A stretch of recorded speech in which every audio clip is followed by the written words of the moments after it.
everyone. Welcome back to the Earthdawn Survival Guide, the podcast for all disciplines, paths, players, and game masters with your questers Josh and Dan. With me tonight is Josh. Hello, everyone. And Lou. Hey, everyone. How are you?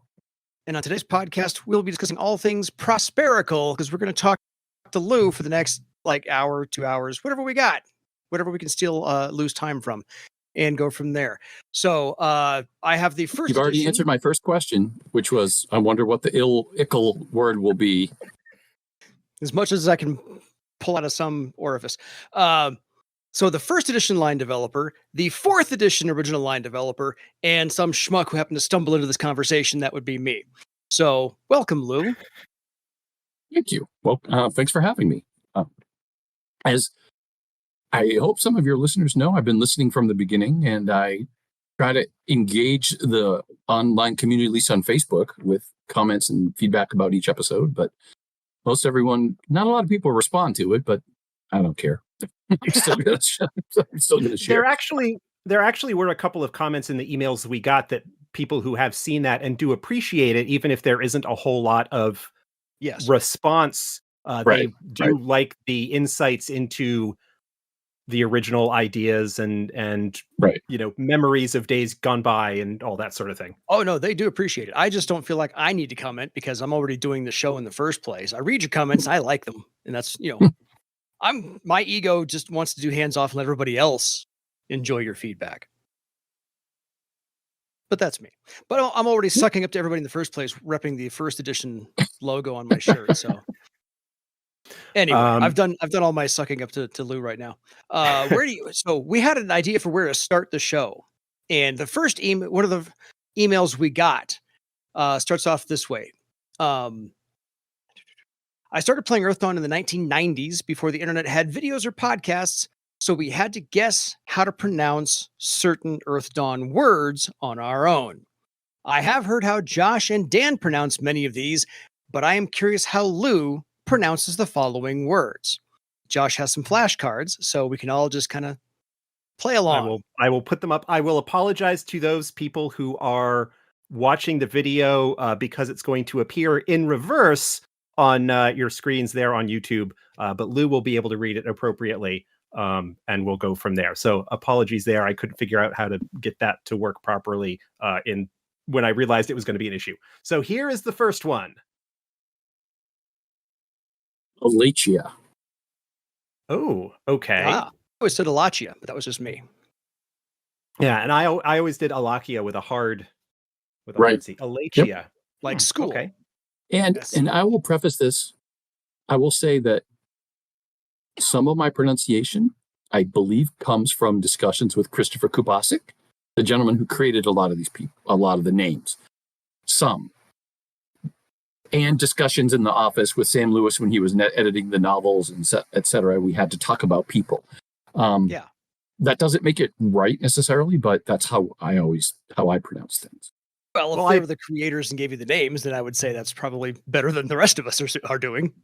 Yeah, and that's not going to change how I pronounce it because I've been doing it a certain way for 30 years. So Right. Well, just the other day when you were doing your episode about the second Rennell, virtually whenever you guys say the name, I say, I'm walking out. I listen while I go for a walk, and I end up saying the name my way whenever you say it.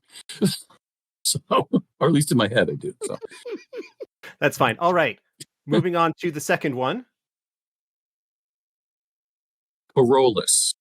Okay. That's. Yeah. My brother always said Corollas as well. So, okay. Corollas. Yeah. Okay. That's good. And then we're going to move on then to number 3. No discussion. We all agree there's no discussion involved there. Yeah. Right. Floranuous. Okay, I remember we had this discussion when we did the episode talking about him. Yes. That the W, as opposed to a W, the double U. I will say that I'm not sure I've ever spoken that word before, but that's how I would have pronounced it had I done it. Fair enough. 30 years. That's fair, and I can accept that one. Well, next one. Oh, low coast. Okay. Yeah, I had done that with a slightly different O pronunciation. Yeah, I did low cost. Right. Yep. Well, and part of it is for these last several was that, as you know, the passions didn't play a big role in much of the first edition content. We didn't do much with them, and so that's part of, I think, why that is. And I'm sure this one's going to be a hot winner. button people winner. Nethermancer. Netherman. Okay, Duh. good. I am. It's like the I am Nether redeemed. Realms or the Nether Yes, regions. the or- Nether yeah. Worlds. Yes, Netherlands. exactly. Nethermancer. Okay, moving on to the next one. And these are actually alphabetical, so that's why they're in the order that they are. Oh, okay. Oh, gotcha. Upondal. Upondal. Okay, a U, like the actual long U. Yeah. at the beginning. Yeah. That's fair. Okay, And that's for I can see that. That's the first 20 years until I started hosting this with Josh, we always called it Uppendal. And I'm like, that's I did can't not. anywhere I be never. right. Yeah. Okay. Who was so this next one? Here we go. Vestengis. Vestengis. Okay, I remember who. It We was got an email from somebody who said he worked on this at one point in time. That would be Yeah. Fraser Kane. yeah, Fraser. Thank I was you. trying to remember who that was. He just said Yes. you Yeah, pronounced he it was wrong. a colleague of Nigel Finley's. Oh, He- Nigel. He Nigel had a writing group that he mentored a number of young writers, new writers. Among them was Fraser Kane. Nicole Lindroos was Yes. part of that group way back in the day. Fraser wrote Creatures of Barsave, which is where Vestengis made his debut. Okay, gotcha. Because it was at Vastenjas. Yeah, no, Vestengis. I like that. That's good. This Yeah, one I think is pretty straightforward, but here's the next one. Agreed. Vestraven. Vestraven. Okay, yep, no surprise there. And I think this one is just thrown in here for Fun. for fun. I imagine they're alphabetical. You can probably guess who it is. Yeah, Yisrith Graith. I'm not Graith. sure about that one, but that's probably as close as I get to it. Again, that name just looks like it was somebody's cat ran across the keyboard and they went with it. Yep, that's the creation of Caroline Spector. I was going to say, yeah. So yeah, Easter of Graith always made sense to me. Just one of those. things. But some other pronunciations that I like, I think I tend to start emphasizing the first syllable of multiple. Like I always call it par length instead of par length. Like I know Dan, you refer to it as par length. It's always par length, bar save. Basically, the first syllable tends to get emphasis for me. I don't know if that's being from New England or just I'm not sure where that would come from, but that's how I tend to pronounce a lot of words. I think mine I just alternate. And some other proper names may come up in the course of our discussion. So we'll see how that goes. Absolutely. No, I think I do bar save and then par length. So I alternate the two of them. Okay.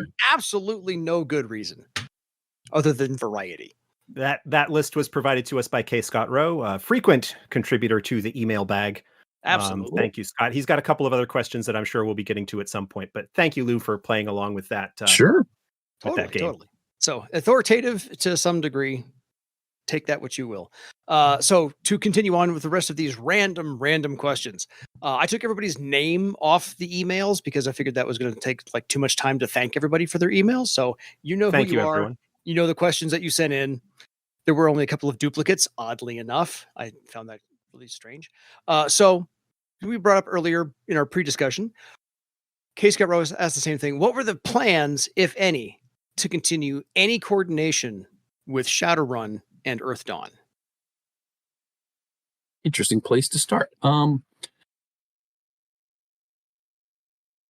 The plan, it wouldn't have been much different than it was during, say, the last 2 years of Earthdawn First Edition, where they were mostly Easter eggs and vague references.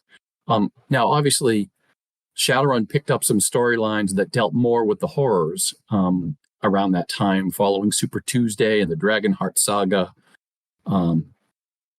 But, it's funny, Mike Mulvihill and I used to argue about who was in the worst position with that. He was like, I have to, deal with whatever you leave behind. I'm like, I can't kill any of my characters that you've already talked about. So we've had these discussions as well. right, exactly. What are we? But it about probably that? would have stayed the same. There might have been a few more references here and there to say Aaron the Scribe and or Harlequin or some of the big names from Shadowrun. On my side, at least, there was only so much I could do. I was doing my thing, and it's up to the bigger factor, I think, would be on the Shadowrun side, do they make those references as well? We had decided, for instance, that Lothwir wasn't going to be a factor in Earthdawn, at least in bar save. I think he might be in Vesgothia, right? It's possible that there is a veiled reference to him in Vesgothia, but he is not actually named at all. But we had kind of come up with some parallels, right? So Harlequin shows up, I think, as a courtier in the Bloodwood. There's a vague reference to him somewhere there. The same thing with Aaron the Scribe. Yeah, Aaron, I hadn't picked up on.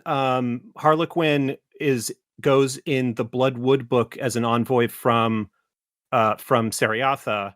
Right. Goes by the name that he is known by in Worlds Without End, Caimbuel. Right.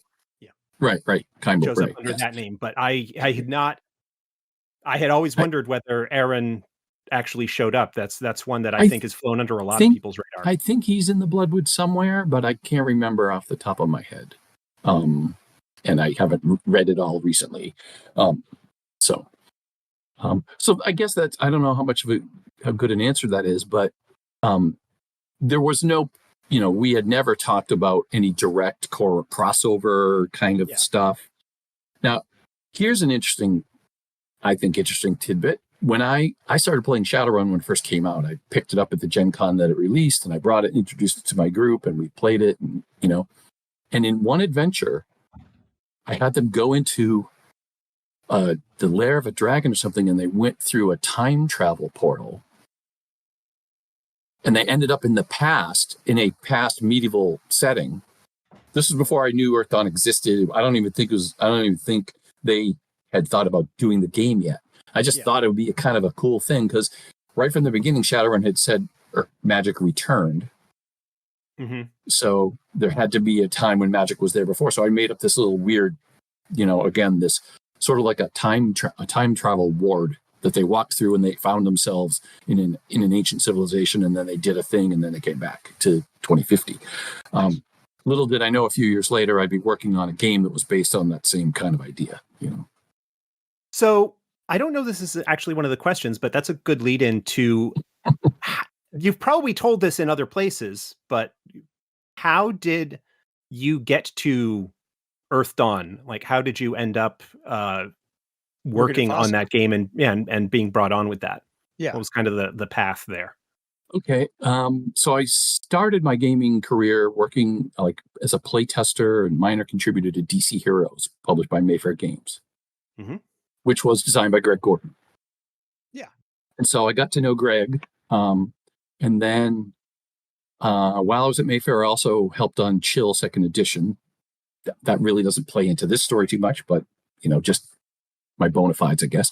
So, and then Greg moved on to West End Games, and he designed Torg. And I got involved as a playtester early on for Torg. And then that was where I did my first writing. The first professional paid writing I did was a couple of short adventures in a book called Full Moon Draw, which was a collection of 6 short adventures, one in each of the 6 cosms of Torg. I don't know how familiar you guys are with Torg. I am. I've got it on the shelf back there. Right. So, in fact, I wrote the first one. I wrote a Living Land adventure, and then one of the other authors kind of bailed on the Living Land on the Aurorsh adventure, so I got to write 2 for that one. So that was kind of cool. And then I did some other play testing. I wrote some spells. I wrote the Storm Knight's Guide to the Possibility Wars. So I had a relationship with Greg, and then he went to work on Earthdawn, and so I became a play tester for Earthdawn. I think we play tested maybe the summer of '92, is what I'm thinking. So just before I got the job. And then along the way, I had submitted a proposal to Tom Dowd to write an adventure for Shadowrun. I wrote an adventure called The Killing Glare. or Okay. a killing glare, right? A killing glare, yeah. A killing glare, right? And that's kind of funny. That came from a friend of mine from my gaming group who thought he came up with this idea for this pair of Shadowrunner people called Punch and Judy, and he thought it'd be cool and could we do something? And it was this, I have an idea, but it's half baked. And finally we figured out how to make it work. And so I pitched it and I was writing that. I was in the middle of sort of working on that. And I guess what happened is they started looking for a developer for the game. And they interviewed a couple people, and then one of them said, "Hey, what about Lou?" And I don't know if it was Greg or if it's Tom, or I'm not sure exactly. Tom told me the story. He's like, and I don't remember who he said. So I can't remember. I think I called Tom to talk about a killing glare, or he called me. I don't remember exactly. He said, "By the way, we have this new game. Would you be interested in maybe, joining us?" I said, "Well, yeah, I'd love the chance." So they flew me out for an interview.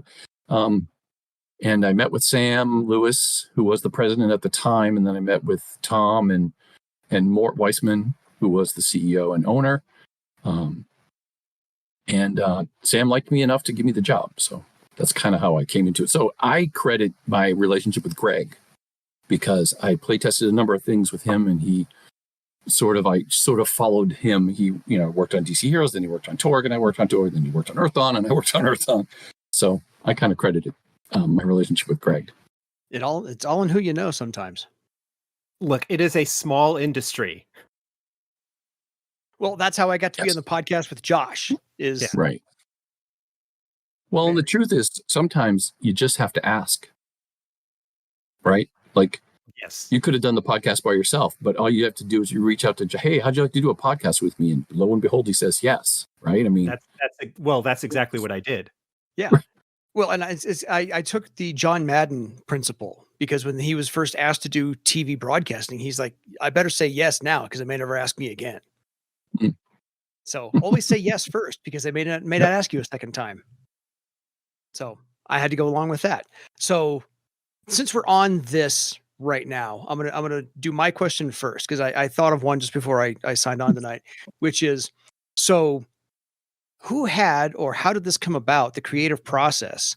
Because in other interviews you've said, well, Earthdawn is just D&D done right, or well explained in that case. So what was the process like about building the setting from the ground up?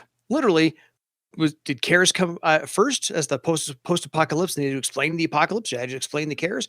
Or was it backwards, like you wanted to build a fantasy game and use the two things that D&D did well, Dungeons and Dragons, and re-explain them better? So fill us all in on that process. So a lot of that happened before I got involved. Fair. Exactly how it all began, I'm not sure, but at one point, Jordan Weissman, who was still at the time involved in FASA, decided he wanted to do a fantasy game that was set in the historical past of Earthdawn. And if you go out and search, you can find old flyers that talk about the Atlanteans. That was what they used to call the Therans. And if you find some of those old, some of the early Shadowrun flyers, it talks about Aaron the Scribe talking about the cycle of magic. Wow, yeah, that's good stuff. Those are the ads in Dragon Magazine. Mm-hmm. Yep. Dan is holding up for those of you just on the podcast, Dan is holding up a series of pictures of early promotional materials that were done for Earthdawn. So at one point they decided to do this game. Wow, the Longing Ring, cool. And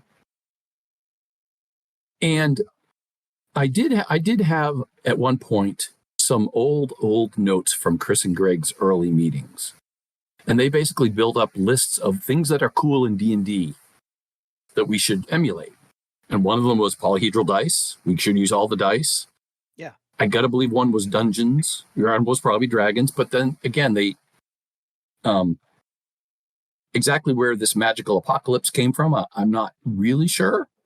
But it certainly answered a lot of the questions for why things would be the way they were. So it's not setting the game at, just after the Scourge helped because it was a heroic time, a time, the whole Dawn thing was played into the name. It was reclaiming the world from the horrors. So I have to believe that part of their brainstorming and thought process was, why would these be these vast underground things? Well, maybe they're shelters and that's where people live. So I don't know 100%, but I think it was a way to answer some of the questions about why D&D was the way it was. Why in fantasy games there are these underground places with monsters and treasures and traps.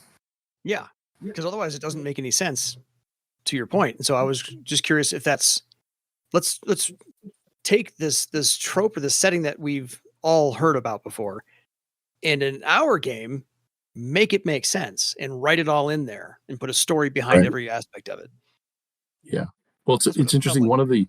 One of the things Christopher used to talk about, he would say, one of the odd things about fantasy games, and Earthdawn was not an exception to this, was what happens to the local economy when a bunch of adventurers go into a cave and come back later with 1 million gold pieces and they bring it into the, when a big influx of cash can just happen randomly because they happen to knock down the right door. That's kind of it could do some wonky things to the economy of the local area, but we never think about it. We don't ever delve into that stuff, right? We just and wave it aside and whatever. It's all good. Fantasy game version of hookers and blow. This is not an economics simulator. If you think about it too hard, it all falls apart. Right, exactly. Yes. Yeah. Don't get lost in the minutia, folks. Just don't. Promise you. Right. It's not gonna work for you. Okay, I think that takes care of at least the first page I had down here. Most of it. Actually, it's not. I'm going to work backwards. So another emailer sent in, the lore of Earthdawn is riddled with lots of secrets and mysteries. Among all the unanswered questions that were left in the first edition, like what's going on in the Lahala Certus, or what's the true origin of Queen Alatia? Is she a former queen or a new persona? Were there some questions that the team at FASA First Edition had the answers to, but never had the chance to reveal them, or chose not to? And this emailer would like spoilers. Unless, of course, the current team at FASA has plans for those. Right. I will just preface this by saying there may be some things that he says that I knew about ahead of time and may work in the future, but Can't go ahead, Lou. Spoil away. Let's see. So I'm going to tell a story about a product that I wanted to do that I was voted down on because it's going to, I think, set the stage and context for the rest of my answer to this. Fair. At one point, I thought a cool product, and I've told the story at a couple other times, I think, was a map set. A set of maps that basically took the bar save map from the campaign set and zoomed into different areas of it and provided lots more detail. Here's more rivers, here's cities and village, just names of stuff. Yeah. Be a cool project. And it didn't happen for a couple of reasons. One is, as simple as that sounds, it's a very expensive project, right? Because more full color art, even if it was only 8 posters, that's a lot of artwork, right? Yeah. And cartography is not cheap to boot. Right. And it has to be done well. We'd have to do it all right, well enough to provide it to an artist who could render it well, and blah, blah, blah. But it got voted down mostly because Tom Dowd didn't think it was a good idea. And he thought at the time, and I disagreed at the time, I've come to see the wisdom in his thinking, was that we would be tying down future development. Because if we put, like the story that you tell, Josh, about you putting a settlement one place, and then we published a book and you found out that right where you put your settlement was a city that is now published, and the rest of the world thinks, is going to think of it. When they see that spot on the map, they're going to think it's Daesh instead of whatever you did. I just picked a name, right? Yeah. So he felt that would be limiting future authors because they couldn't create their own city in that particular confluence of 3 rivers. They'd have to use the one we made up on a whim. And we wouldn't have done it really thinking about future stories. We were just going to do it to have cities and towns and villages and just stuff, right? It wasn't part of a master plan that I had. It was just, let's give them more places to explore. Yeah. As I said, I've kind of come to agree and more strongly believe in Tom's point, because the way I think about world building is you want to provide as much detail as you have to, as much as you can, but as little as you have to. Right?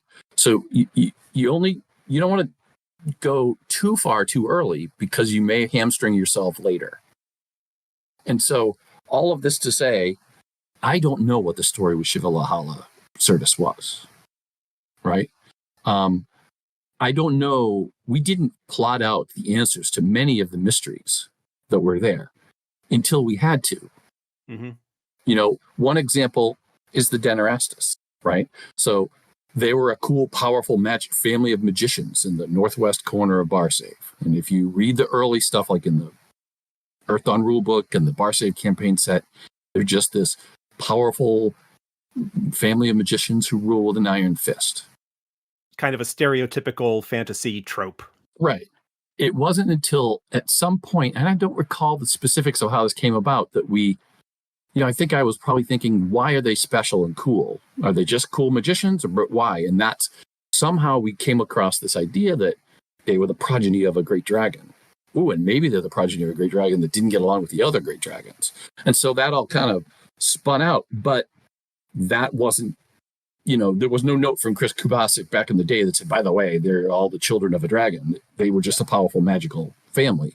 And so by not working out all the details of their origin, it gave us the freedom to do something which has turned out to be pretty cool, right? Because it was this mystery that was left for us to develop further. So a lot of them weren't really, we didn't really plot it all out. And, in 3 years, we'll finally reveal the next big thing. We didn't have it worked out to that level of detail. I think it works. I hope that's not a disappointing answer. Because no, it sounds like all the great comic books of the 60s and 70s, finally they took like one little throwaway line or one little throwaway panel and reworked it 20 years later and said, now we can use this, because somebody had the idea to use that. Right.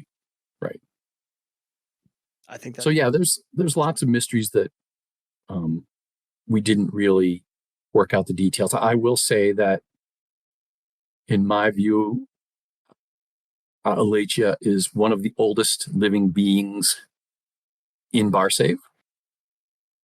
Mm-hmm.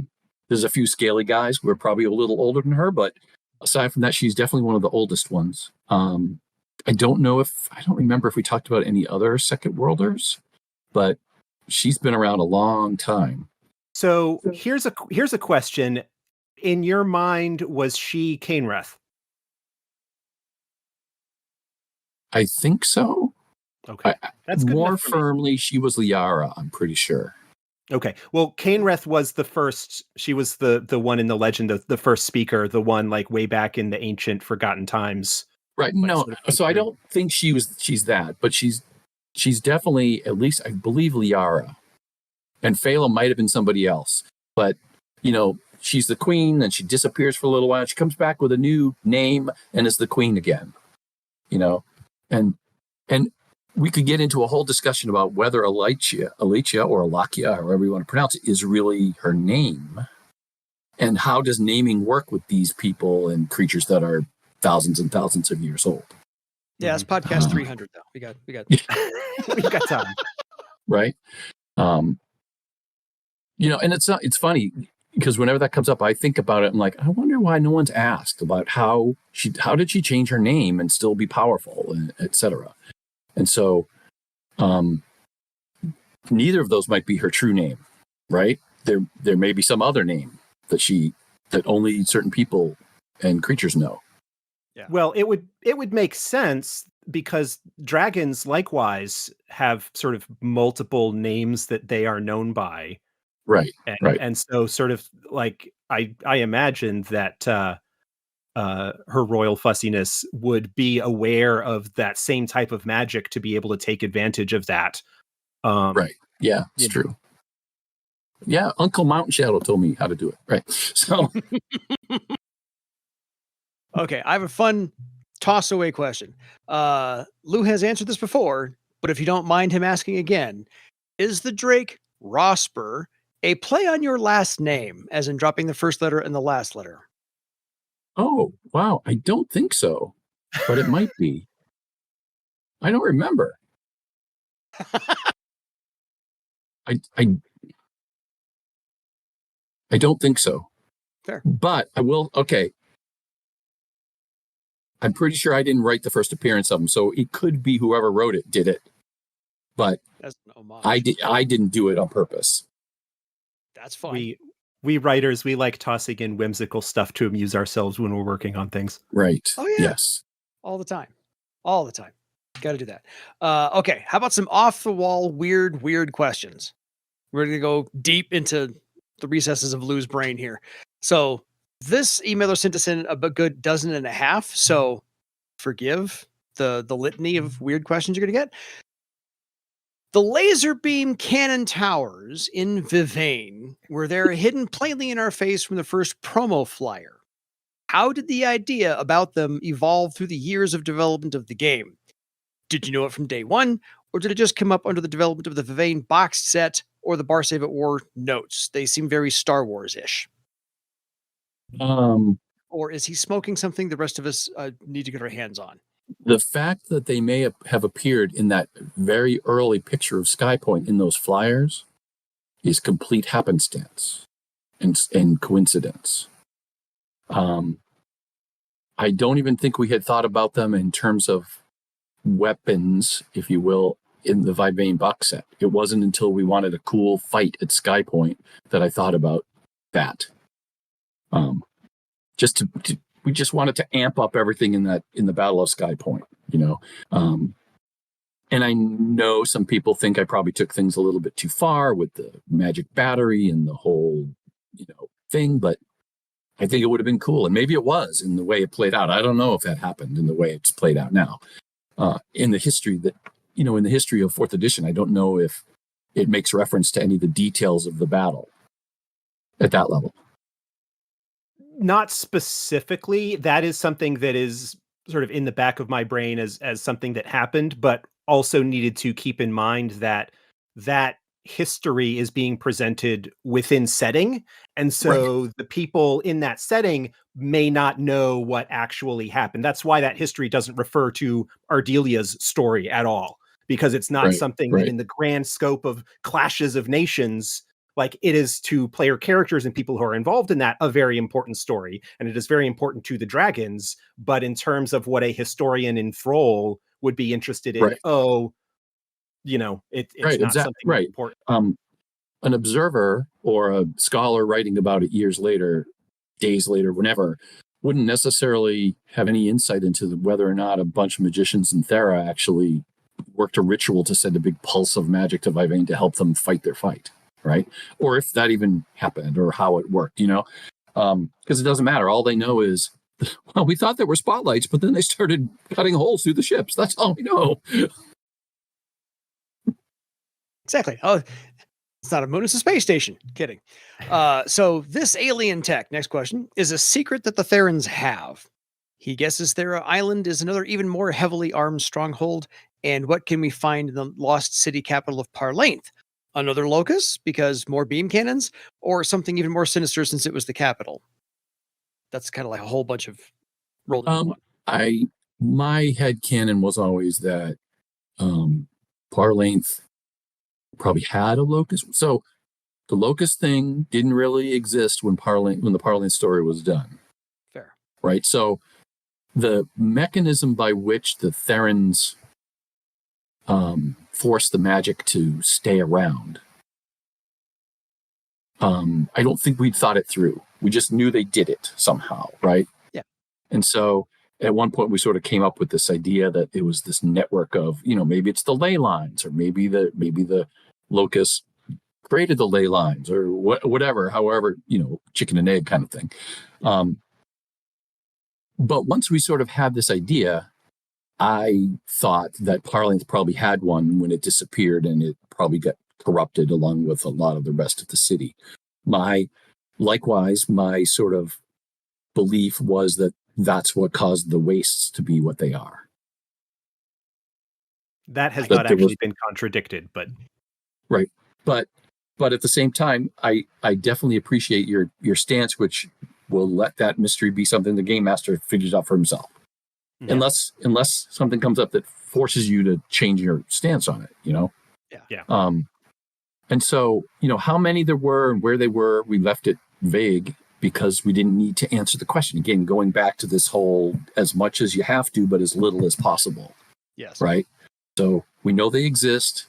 There was clearly one under Vivane. There was probably one in Parlength. It's probably one in the, you know, like, and exactly how close they had to be, how far apart they were, what arrangement they were in. We never worked out any of the details. There was never a map that showed where they might be. It was all driven by narrative concerns. Maybe to be used later, probably not. Who knew?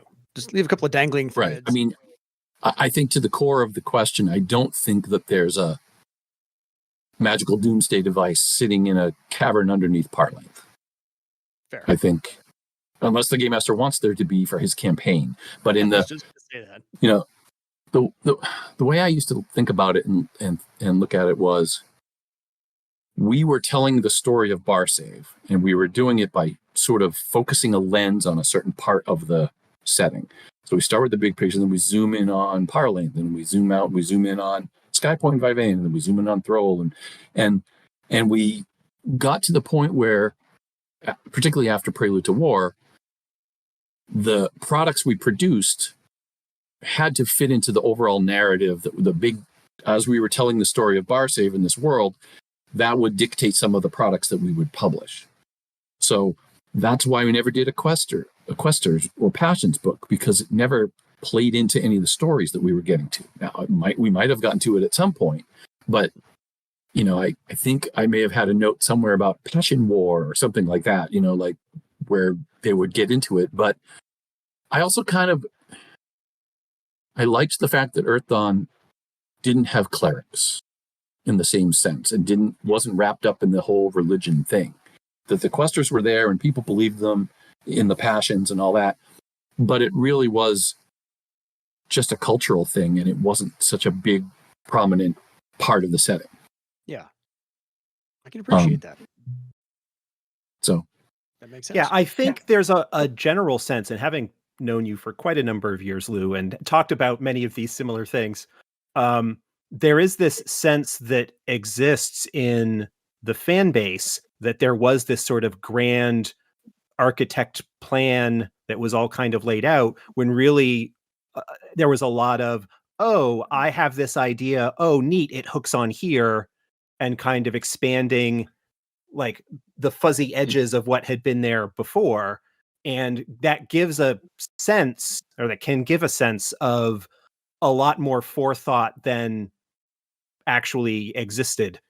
You know, where you're tying into a reference, and things like that. We were, I don't want to take credit for it, we were lucky that we were able to come up with ideas that we could toss in that sat there and we got to use them later, like the Ever-Living Flower. So when I got the job, I reached out to some friends of mine who were freelancers and such, and those were the first people I contacted about writing for Earthdawn. And John Terra ended up writing Bloodwood, and originally they delivered some plant or something. It was not the Ever-Living Flower. Mm-hmm. And in development, we decided, how about if it's a cool artifact of some sort, some cool ancient elven thing? So we made up this thing, and we just sort of left it there, and then we put the legend in the Barsave campaign set. And we're like, we're going to come back to this someday. I don't know what the hell it's going to do or why or what's important about it, but it's there now. And so we were able to sort of drop these things in various products, and then pick them up later. And it, like you said, Josh, it does sort of convey, or it implies this master plan, when really I just happen to have a memory that I remember all these things, you know, like, oh, I did this thing in this one time. Oh, and I did this, you know, I can tie this in here. And so that's a lot of how what happened in Prelude to War came about. and even some of the Bar Saver War, and we would plan about a year and a half out, right? So we knew something was coming, so we could lay some seeds for it, but it wasn't quite as mapped out as it seems like it might have been. It's very rewarding to hear that people think that, because we did a good job at the way we put it all together, right? Fortunately, I have a pretty good memory in terms of all these little weird tidbits, like, ooh, this will fit here, and I think that's how the Dragon Denerastus thing came about. I wish I could remember where that came from, because that's to me, that's just one of the coolest little things we did in the game, right? Was in this whole Outcast thing, and it gave us this voice for the Dragons book, and it just really solved a lot of problems, Oh, no doubt, no doubt. So, follow-up question: was there a plan for an Underdark kind of thing beyond par length? No. Most of the people listening here probably have read my notes by now. My Bar Saver War and Earthdawn 1999. It's so funny to think about that's when it was going to be. The only other thing like that would have been a product called Vivane City of the Dead, which we. So I've talked about the whole vampire thing before. I'm pretty sure you're familiar with my faux pas, right? I've mentioned it on the show. We talked about vampires. We had questions about it. Right. So for those of you who aren't familiar, the Earthdawn Companion we tried to explore a little bit more about some of the concepts about thread magic, etc. And so there's an example, and I think it came from Greg. And in the role if I had developed the rulebook 2 years later with 2 more years experience, it would have come out a lot different than it did. But I know that feeling. But I had a certain level of insecurity about, like, I don't know if I should change this. I don't know if I'm making it. I don't know if I'm doing this right, or there was a lot of imposter syndrome going on when I was there. And so there was this example of a vampire and a clove of garlic as a pattern item, which, when you think about it, it's kind of weird, because cloves of garlic are ephemeral, right? Mm-hmm. So most pattern items are not so ephemeral, right? But the bigger issue was, inadvertently, we suggested that vampires exist in Earthdawn. And my feeling is and was that in a world where blood magic is so powerful and such a thing, vampires would be special. It wouldn't be a throwaway thing. Yeah. And so what I had thought to do with Vivane after the horror cloud explosion, which I assume that takes place in 4th edition, right? The horror cloud goes and kaboom, right? Yep. So between the horror cloud and the corrupted locust that was underneath the city, probably Vivane becomes this city of the dead, and would give us a product where we could explore undead and Earthdawn in a whole new way. Like, we had tossed them out here and there. There's cadavermen, and here's ghouls, and here's zombies. Well, not zombies. But it would provide an opportunity for us to really treat the subject a little bit more holistically and really explore what it's like, and maybe introduce vampires. And, I know some people felt that might just be doing par length version 2, but I think it would have been different enough. And then we did have this idea for Twiceborn in our army to sort of maybe migrate across the city, migrate across Barsave and join the City of the Dead. But beyond that, no, there were no other plans for, if anyone's read those documents, that's as far as we got in terms of product planning. I don't know if it'll come up in other questions, but while we're here, I can tell you the other. So we were talking about Barsave at War, and then Vivane City of the Dead. The other book was Pawns of the Dragon, which is largely what 4th edition has done with Iopus and Empty Thrones. I mean, I think the story might be a little different, but it was a book set in Iopus with the focus of not only the Denerastus in the city, but what other pawns does he have? So, we kind of toyed with the idea that the Tiskrang house that's in the northern reach of the city, of the northern reach of Barsave, might be aligned with them. and that there's a Windling village, I think, up there, and that he might have had other pawns. Whether they were Dragonkin. his children or not is a whole other story. We never got thinking about that. But this idea was that clearly the Deneresses are the next big thing. They killed Varus, they framed Thera. They're setting up Thera and Thrall to fight each other. They're the next bad guy, so let's do a book about them. So that was going to be that.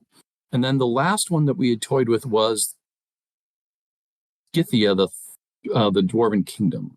The mountains between Parlainth and the Bloodwood. Right, which is... So, and the idea there was with Naden dead, this Thorlic Civil War kind of would happen, and this conflict would happen, and then a bunch of them would just go and leave and resettle Scythia and reborn that. So it would give us a chance to do a whole other dwarven city, and maybe things weren't so shiny and happy there. And, we didn't get very far in the development of that, but those are some of the ideas we had for that at that point in time. Fair. That was what 1999 was shaping up to be, before that inflated meeting in June when I was told I was not going to work there anymore. I think we've all had a couple of those meetings in our lifetime, and I have more than my fair share as well. Enough said. So somewhere this emailer read that Tiskrang are an alien race or species, and did you have some plans revealing this secret? Or were they based on similar aliens in the Renegade Legion's RPG Leviathan? And again, if this guy's smoking something, let me know. Okay, so in Earthdawn of Earthdawn First Edition, yes, I can tell you that they were not aliens. Okay. They were a race of beings, or a species, whatever the term we want to use is, of creatures living in Barsave that probably, more than likely, didn't survive the transition to the Sixth World. Fair. Like Tom Dowd and I talked a couple different times about maybe it's just as the cycle of magic happens, some races don't make it. And Shadowrun had established that Windlings did in the form of sprites that show up in Paranormal Creatures of Europe.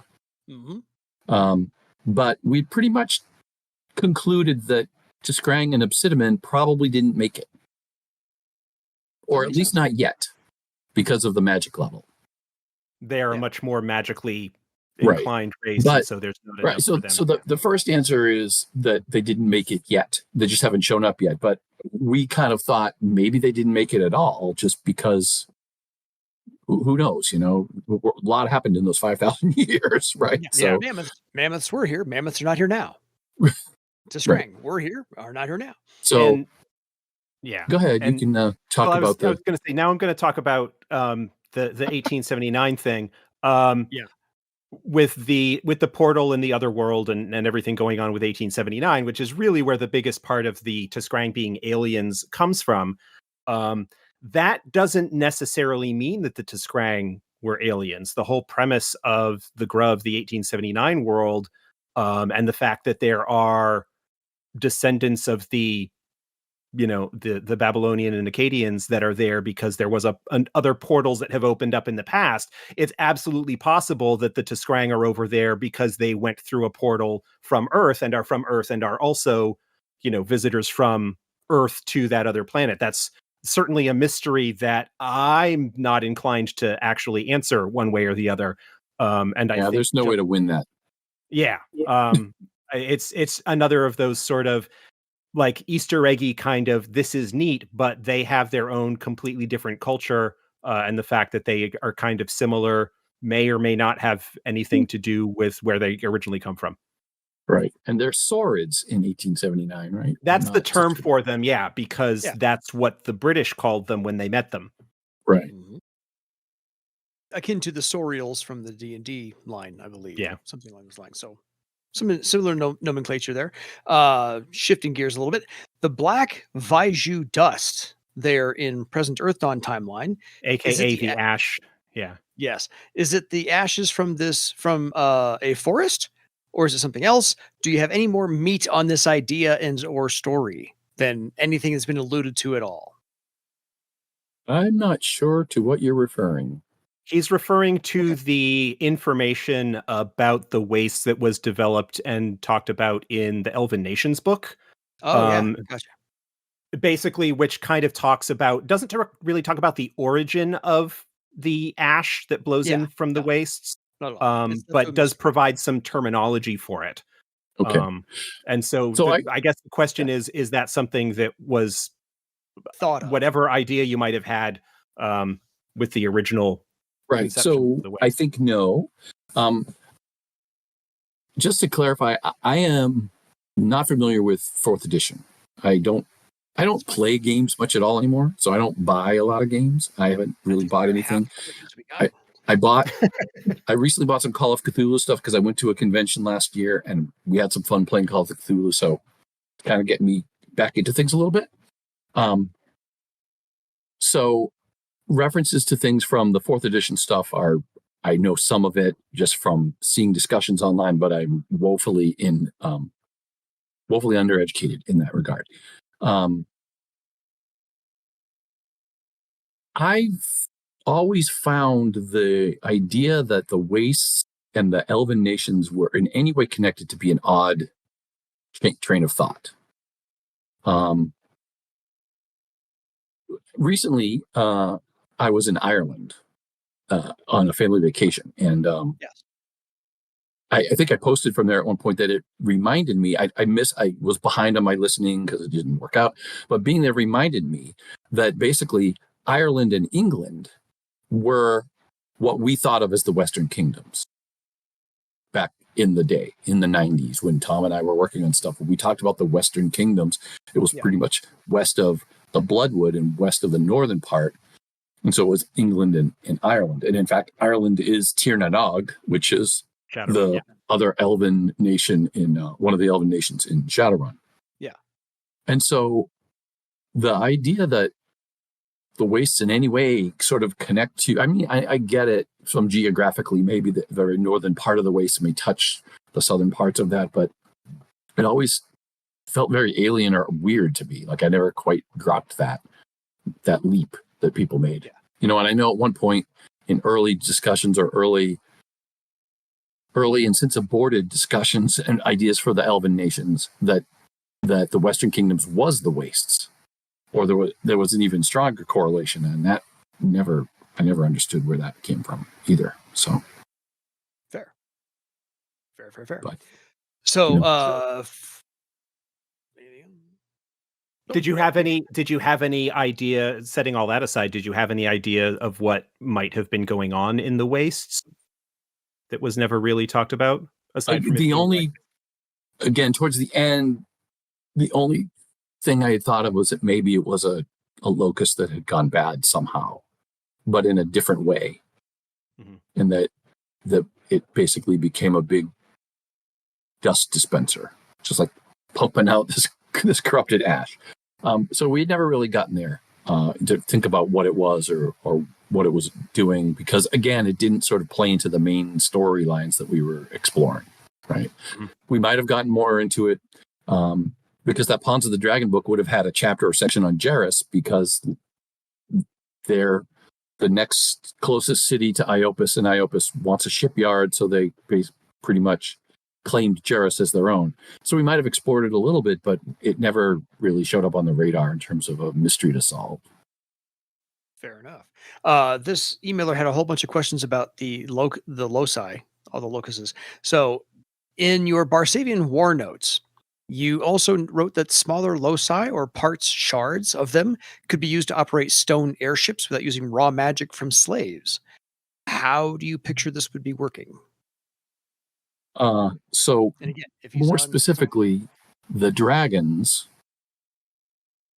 create and hand deliver basically a crafted locus that they can use to power these captured airships. It's not just if we find them, we can figure out a way to do it. It's very deliberate that it's a way that dragons are helping the name givers of Barsave fight their battle. So like Aban, I think in the Mist Swamps captured a couple Theran airships. And so to make those useful without having to resort to slaves, the dragons feel obligated to sort of help in a way. And so that's their solution, which is here's this big magic thing. Don't really look at it. It's a black box. You can't really look inside. You'll never understand what it is. But trust me, when you point the sails in the right direction, the ship's going to go that way. So, so that's kind of where that was. It was just a sort of in the notes, it was a way to explain more or less what it was. It wasn't necessarily a piece of one of them. It was, so the locuses or loci or whatever we want to call it, they're basically magic batteries.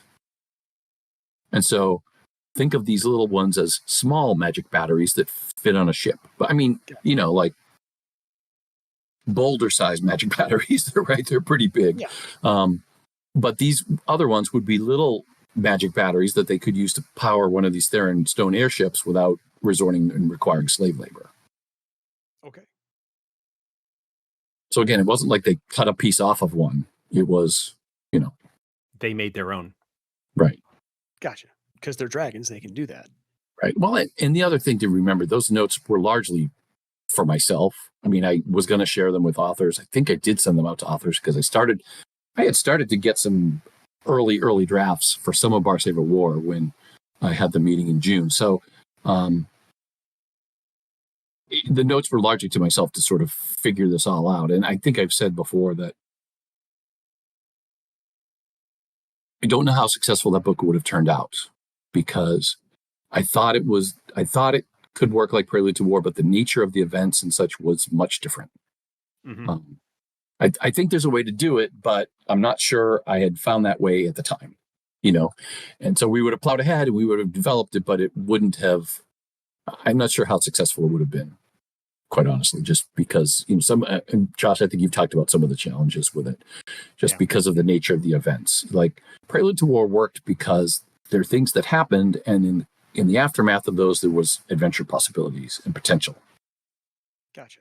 So a couple of geography questions to the same emailer. The Theran Empire map to him looks like a little bit of a rush work. Sea levels this long ago were much lower, he says. The shorelines on this map are very modern. Places like whatever. Even the Black Sea was an inland sea. Who cares? Did you ever discuss or have plans about a world map for Earthdawn with inspirations in any kind of way? Not really, and largely for the same reasons we talked about before about the maps. I think the Theran Empire map is imprecise, but I don't know that it's necessarily modern. There's these blobs of color that sort of indicate where the lines were, but it sufficed for that book. I mean, we're also talking about, cultures that who were the cartographers back then, and how precise and accurate could they be?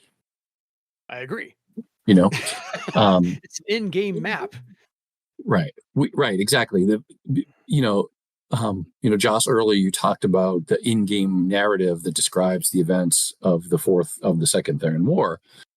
And as you know, by having written some stuff, having it being written by an in-world voice gives you all sorts of latitude and freedom to do fun and creative things, and to not have figured it all out yet. Right. Mm-hmm. If you haven't figured it all out, the author may just not know those things. Or if you decide something better later on, they could have just been wrong. Right. Exactly. Right. I mean, people have asked me, my stock answer has been, whenever the text would say this thing may have happened, I'm thinking 95% of the time it did, that the text is reliable. But we save that 5 to 10% for when some other cooler idea shows up, right? Got to keep it in your pocket. In terms of a bigger world map, we didn't really think about that specifically. I had some ideas for other parts of the world.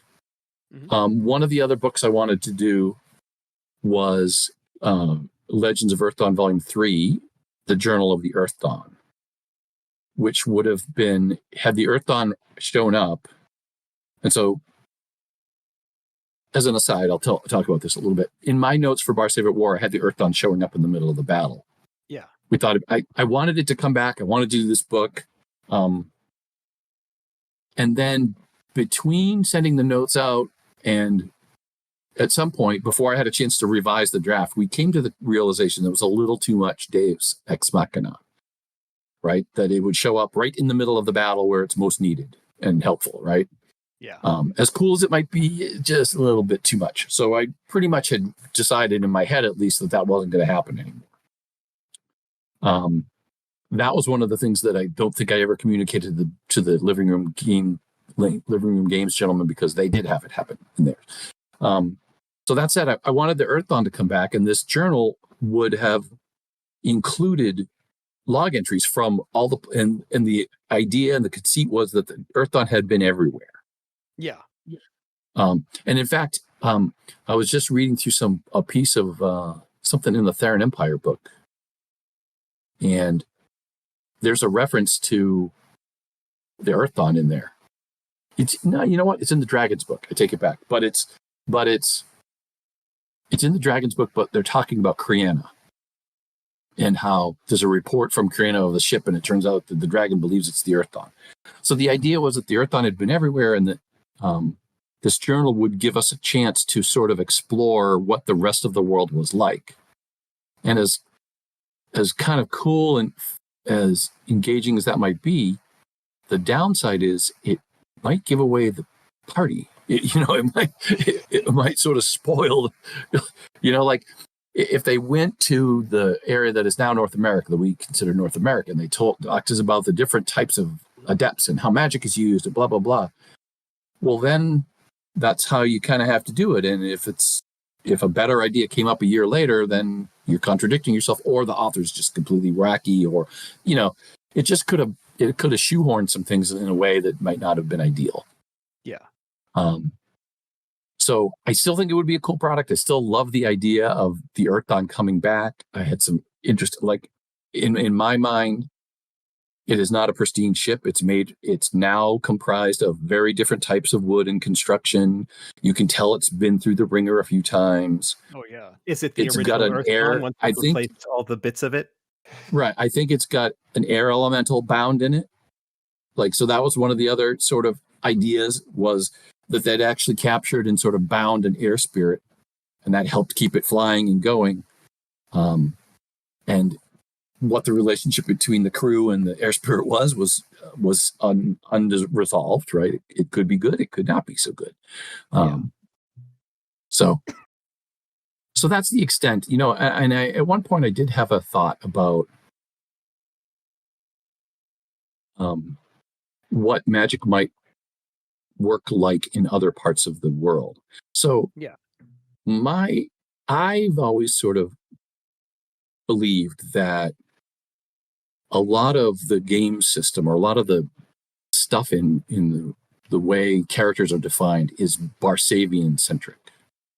That, like, even the discipline system, the way it is in the game, is more of an expression of Barsav and Thera than it is the way magic has to work everywhere.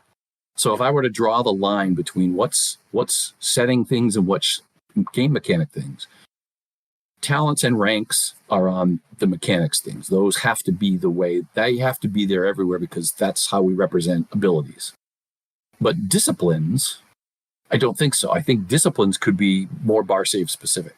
So for instance, when I read reviews of the Cathay book back from 3rd edition, I was kind of disappointed that they had very similar disciplines, and like gives you an opportunity to do something completely different. I mean, yes, from a game balance and mechanics and all that is a big puzzle to solve. But what a cool opportunity to think of a whole different metaphor for how they develop and how they build these talents. Yeah. And so this is a bizarre leap, but follow with me. So one day I'm watching Pocahontas, the Disney animated film. Yeah. And towards the end, there's the scene where she needs to go rescue John Smith. And she says, "Eagle, give me speed, and mountain, give me strength." I don't remember exactly the words, but as she runs through, she's basically calling on nature spirits to give her the ability to get there in time. Yeah. And save John Smith. And I thought, what a cool idea for a character, like for a character in a fantasy type of world, where their abilities come from their communing with spirits of nature. Yeah.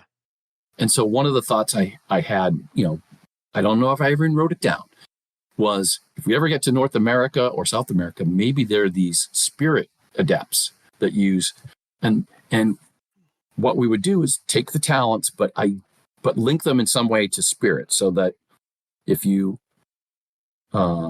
invoke the mountain spirit, you get strength-based abilities. I didn't have any idea how it was going to work, right? But it seemed like an interesting alternative way to explain how characters in different parts of the world use magic. Because it seems that unlikely that civilizations an ocean apart would develop the same system of adept magic, right? Just doesn't seem likely. Oh, yeah. The Theran Empire gives us a good example, a good excuse for why everyone we meet so far uses practices disciplines in the same way. But again, I think if you get to Cathay, I think you get to North America, South America, Australia, wherever, I think it provides cool opportunities for something different. Sub-Saharan Africa, stuff like that. Yeah, just who knows what's going on there and how they're doing things. So, agree. Well, this is way off topic from the question, I think, but no, actually, that blended into the next question I was going to ask, because they did ask if the Legend of the Earthdawn ever got to the Americas and so forth and so on, and what it would have been like had the Earthdawn shown up at the end of Bar Save at War. So you already answered all of that. You predicted the next question, 2 questions beautifully. You're still prescient. One of those things. Okay, so in different first edition books, we get to know the different gates or portals to the elemental planes. The Earth Fountain in the Wastes, described in the second Legends book as a portal to the Earth elemental plane. In Magic, Manual of Mystic Secrets of Planes, we find descriptions of a gate to the plane of true elemental wood in the woods in the northern slopes of the Dolaris Mountains. I guess, the emailer guesses, Death's Eyes, described in Crystal Raiders, as the gate to the fire elemental plane. So, question. Where do we find the gates to the elemental planes of water and air? Water must be some kind of a fountain, and he says when he pinpoints the first 3 gates, you can draw a line through them. Can we find the other 2 on the same line? He's getting really detailed. I'm pretty sure the answer to the second part is no, that they would not be on the same line. That has to be a coincidence. It certainly wasn't a conscious thing, because those came in different books. I can say with certainty that wasn't in my head at the time. Fair. I'm thinking that the gateway to elemental water would be somewhere along the Serpent River, or potentially maybe down. What? Down in the Aras Sea. Yeah, maybe where the river dumps into the Aras Sea, right? Because that's probably as big a tributary or estuary as there's going to be anywhere, right? Certainly bigger than the one into Lake Ban or some of the other lakes. But I hadn't really thought about it. Those were cool little details that you throw in. There wasn't. It's a little sidebar because you can tell this is how I think. When I first got into DC Heroes, right? Yeah. I bought every book as it came out, and I partly to see the stats for the different characters. Oh, this book has the Fearsome Five. I want to see the stats for the Fearsome Five, and this has the Brotherhood of Evil. I want to see the Brother, and I was very much into the new Teen Titans at the time. And I often ended up disappointed in the way the stats were, and I thought that when they designed the game, somebody had worked out all the stats in the same level of detail for every character in the DC universe. Not every character, but all the ones that mattered, right? Yeah, the major ones. Had them in a filing cabinet. And so when Steve Perrin wanted to write about a book with the Fearsome Five, he just said, we're using Gizmo and Simon and Mammoth and Shimmer. Pull out the stats for the Fearsome Five. That's not the way it works in the game industry. No, Steve Perrin. Steve's right. Not Steve Perrin. Steve Perrin worked at Chaosium and did Superworld. Very, very cool guy. But I can't remember Steve Crow was the name I was thinking of. But what it is he wants to use the Fearsome Five, so he creates stats for the Fearsome Five. And unless the editor at the time was particularly diligent to flesh them out or make them, they were whatever format they provided it. So this inconsistency of stuff across all the products was the result of different authors doing different things at the same time. So it makes perfect sense that people think I had a filing cabinet of the plans of Earthdawn of what was going to happen. And that somewhere I had the equivalent of a whiteboard or something like things to do, figure out where the portal to the elemental plane of water is and figure out where the plane, but it all came out in the context of other products, right? So if there's a time and place where it makes sense to talk about this thing, we'll talk about this thing. But we haven't figured out what we don't have to figure out yet, because we don't have to figure it out yet. We're busy making books. So you can only do so much of that sort of world building beyond what you're publishing, right? Like, I mean, I guess my guess is if you ask Josh and the development team now, they have some plans in terms of products and storylines, but they haven't solved all the mysteries and figured out what they all are. And if they have, they've probably already contradicted themselves. They originally had an idea and they've already changed it, because that's just the way it goes. Quite probably. Yeah, probably. Okay, rumors, or this emailer's vivid imagination, says that the cover of the very first edition rulebook is a sunken Colossus-Class War Golem in the Mist Swamps. On the picture, it looks like the pilot escaped through the window in its eyes, and there's two other full-functioning war golems standing outside the gates of Thrall. A nice surprise Theran's could have had up their sleeve. Anywhere hitting the mark. Wow. I love the creativity involved in that, but no. No. So a little history. We went through a couple different ideas for the cover for the rule book. Fair. We commissioned one that came in that we didn't think worked as a cover, but we put it as a color plate. Mm-hmm. It was that, I think it's an aquatic horror. It's in one of the color plates in the front of the red book. Okay. It's like this aquatic horror with a woman with like a blue bathing suit kind of thing, which was much more skimpy in the original version of it. Yes, that one. We commissioned the artist for that, and that came in, and it's cool, but it didn't say cover exploration, and it wasn't the cover, right? And in fact, at one point, if you ever saw the original flyers, there's I believe the cover image we used for the first flyer has a pyramid in the background, and like there's a woman and a couple other characters in the foreground of it. That was close to being used as the cover because it evoked it had an airship, it evoked some of the themes that we wanted to explore. Yeah. But in the end, we went with that Rick Berry piece of the cool statue sunk in the mist swamps.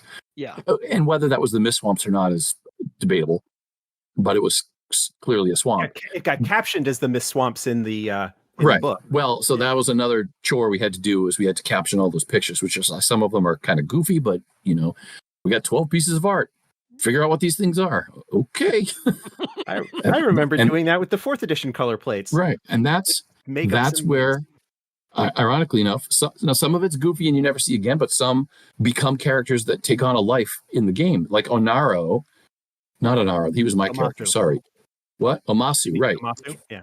Omasu, right. That, he was just this cool merchant that, based on that piece by Jan and Lucio.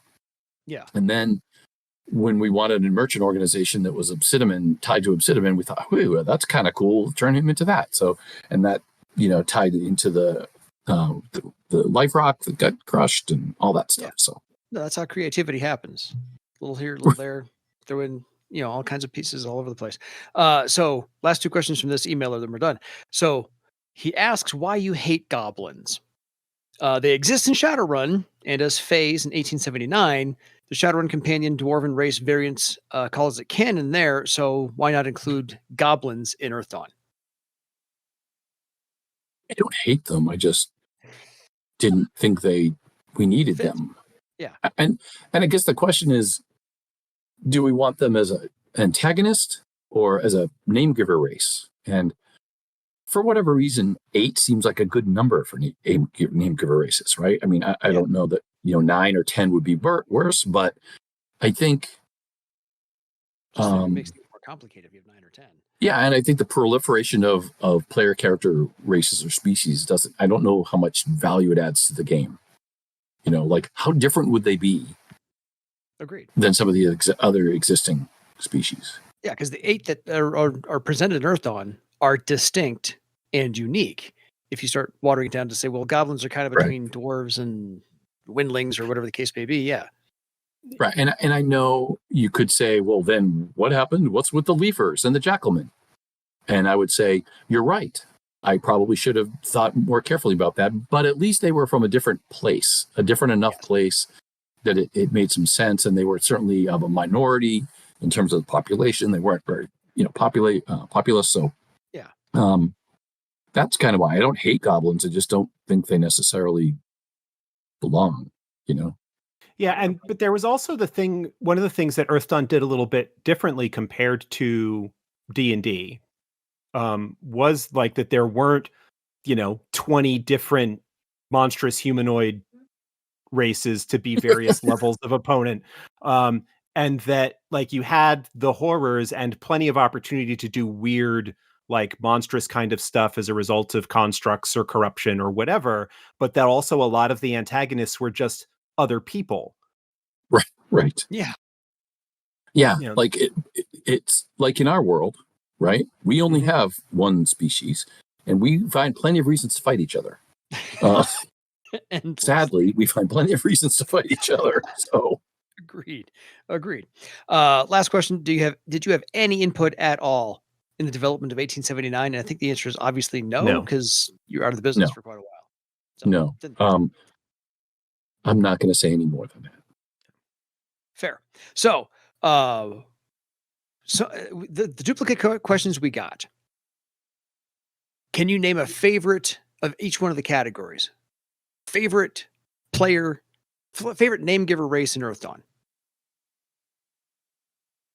Not necessarily to play, just favorite developed name giver race.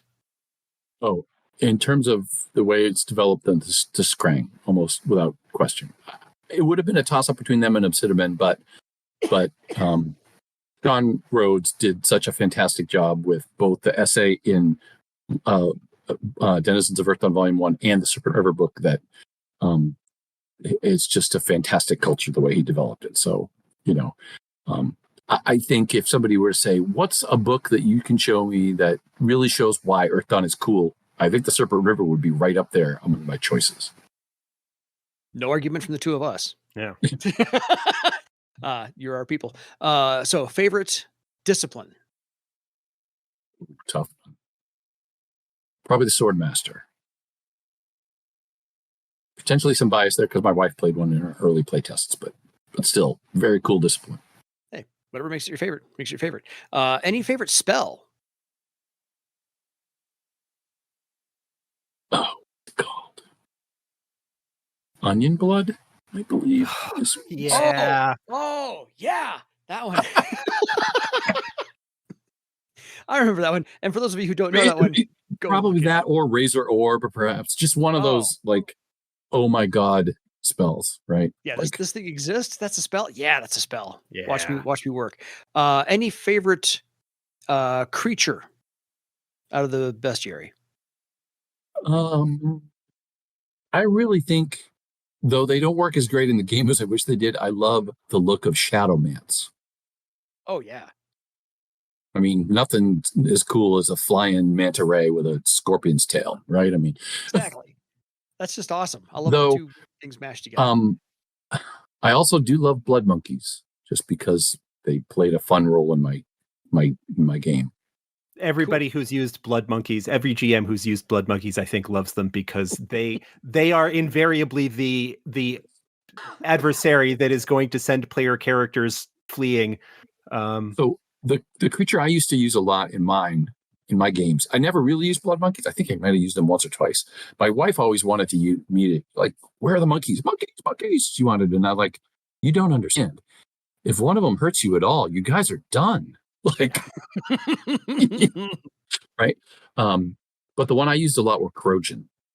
Oh, I would describe the Krogan and the players like kitties, but they knew they were in for a tough fight because they were, like 50 pounds of pain, but packaged up in a little 10-pound Bag. creature. Yeah. Yeah. No, I just my friend the Beastmaster just picked up a Crojan as a familiar now, so he likes it. Favorite horror?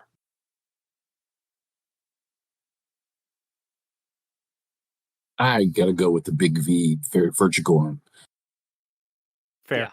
Yeah, no argument. And what's your favorite great dragon and why is it Mountain Shadow? Yeah.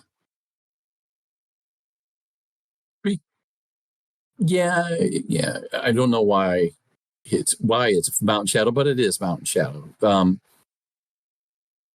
It was kind of cool to be able to use him as the voice of in the Dragon's book and in some other places. And the fact that we knew who he was in Shadowrun was kind of fun. And that was a case where I couldn't have killed him because he was going to die in Shadowrun. So fair enough. Right. And do you have a favorite area of the world? Or bar save, yeah. Was mentioned. I mean, I'm obviously probably bar save because that was the most developed, but yeah. So do you mean of the world or within bar save? The question posed was of the world, but interpret that as you wish.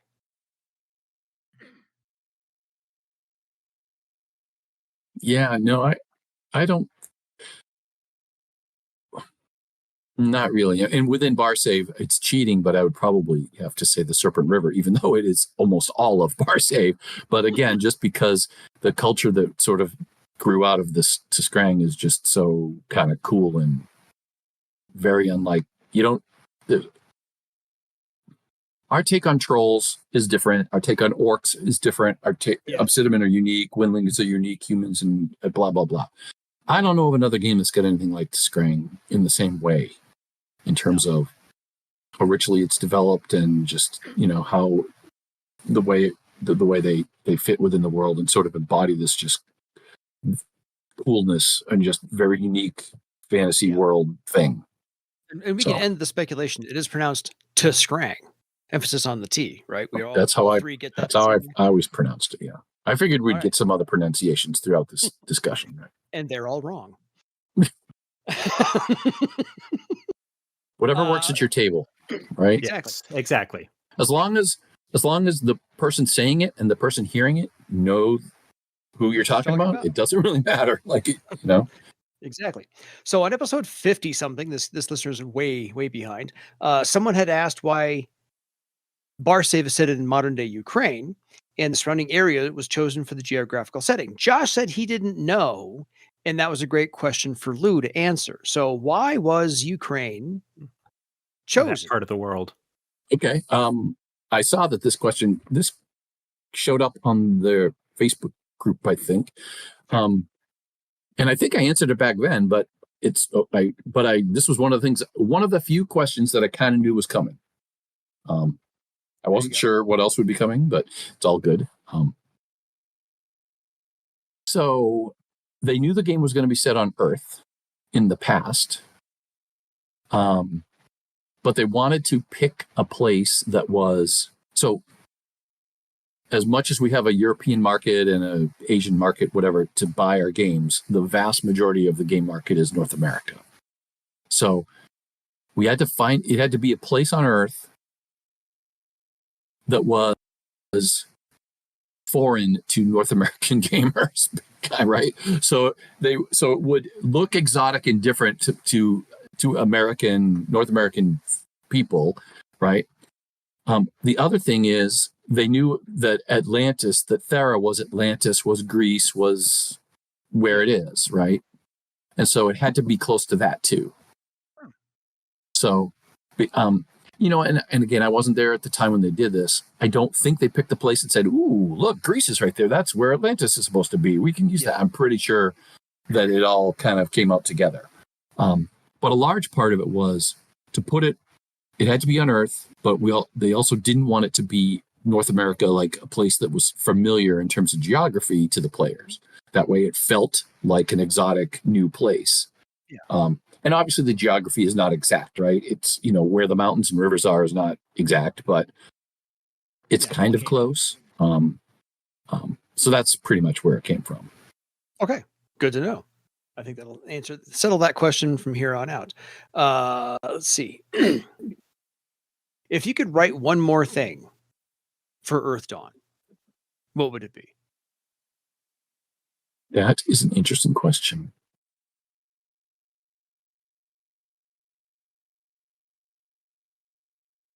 I think I would have really liked to have completed Barsave at War.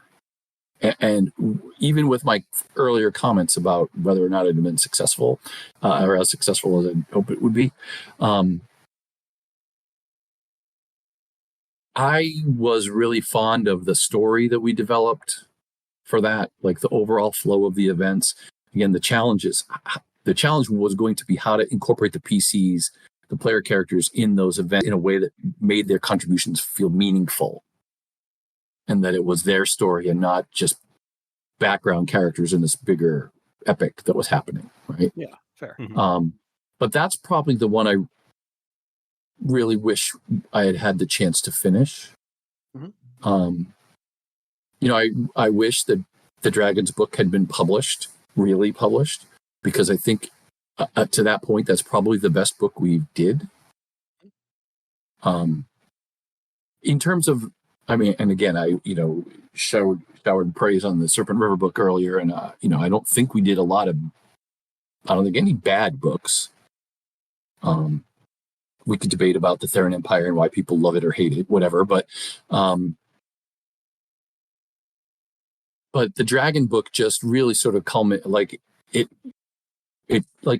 I said, it felt like some of the best work we'd ever done in terms of telling the story of this world, because we figured out a way to basically make a book about big intelligent lizards, but make it part of the big story and reveal some interesting stuff about the world that I don't think people ever saw coming. Right. Yeah. But in terms of one more thing, probably Barsave at War. These more recently, perhaps I've had some other thoughts about some things, but Barsave at War, I think, is the real answer. Related to that, because this is a feeling that I've sort of had for a while. Do you think that part of the enduring nature of Earthdawn and the desire that fans have had over the past 20 odd years at this point to keep coming back and keep sort of doing that has anything to do with the fact that Barsave at War didn't come out? Do you think that if that had come out and then the game had ended, that would have been like a closing point that would have had people feel like there wasn't this need to come back and like finish this story, that there was like a cliffhanger feeling that was going on? That's interesting. Yeah, I don't know if I've ever thought about it that way before, but it's certainly possible, right? That we sort of, FASA released the Dragon's book a few months later, right? I think it was like put up like the PDF. Rough layout. Right, the PDF, right. Yeah, it's interesting, sort of. It was, so if the Dragon's book was the last book published in the first edition era, then it is about as big a cliffhanger as you can get. Because by the end of that book, you find out that this big magical family is really the child of dragons, and they have some pretty nasty plans afoot. And to be continued, and then the show was canceled. That's kind of an unpleasant experience. Though I guess like I said, it's a very interesting take on it. I don't know that event or set of sequence of events or part of the story, it's hard to know how much it played into people's campaigns, right? Mm-hmm. I will say that it's very gratifying all these years later when I still run into people that tell me how much they've enjoyed playing Earthdawn over the years. I haven't been involved with it since June of 1998, but it's still very gratifying to me that so much of the basic, the core foundation that we built back then is still enjoyed by so many people. But that's a very interesting question to ask, right? Which is, because it ended on a cliffhanger, does that play into it at all? Yeah, like would we see a different situation? Because right now we are seeing like a lot of sort of retro. That's not really the word of like. Revival?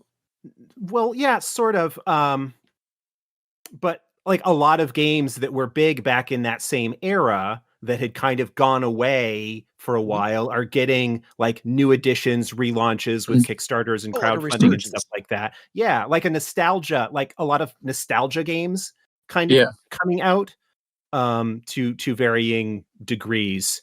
That you know, it's funny. You wonder about like it's sort of like the same thing with TV shows and movies. Like they just keep remaking the same stuff over and over again. Yeah. You know, like what's better? You know, I'm just going to pick a other property that's not. What's better, Deadlands Third Edition or something that's brand new? You know, but I do think the nostalgia is part of it. You know, the people that in 1994, 1995, who could barely afford to buy the Earthdawn books when they came out, or had to share them across their now they have lots of extra disposable income. And so cool, I'll buy it all again, you know? So it's probably part of it, the nostalgia, you know.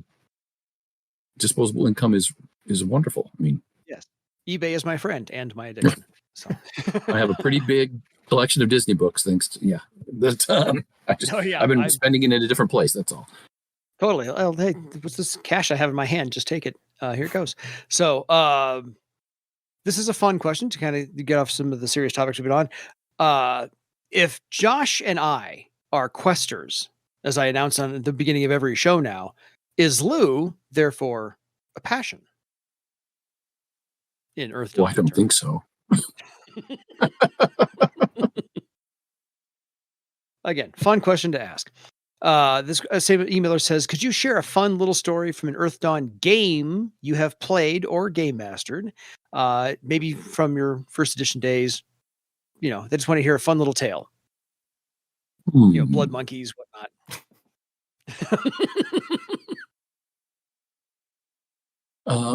You know, tale of the table. Let's see. I have shared this before, but Shattered Pattern originated as a game, as a story, an adventure I ran in my campaign with my friends, my wife and friends. We had a regular Earthdawn game, and I had to come up with something, and I had this image of, I think it started with the image of the person strapped to the big floating slab with their blood dripping into the big cauldron. I don't know if you remember Shattered Pattern, but that was a particularly fun image that came, right? And so that was an adventure I ran that turned out pretty good. And then we needed a book. And so I said, well, I have this thing, I can flesh it out and make it we can make a product out of it. And the rest of the company folks were like, sure, let's do that. And I shared that for a very long time. Very long time, several months, it showed up on the production schedule and notes as Lou's Excellent Adventure is what it was called.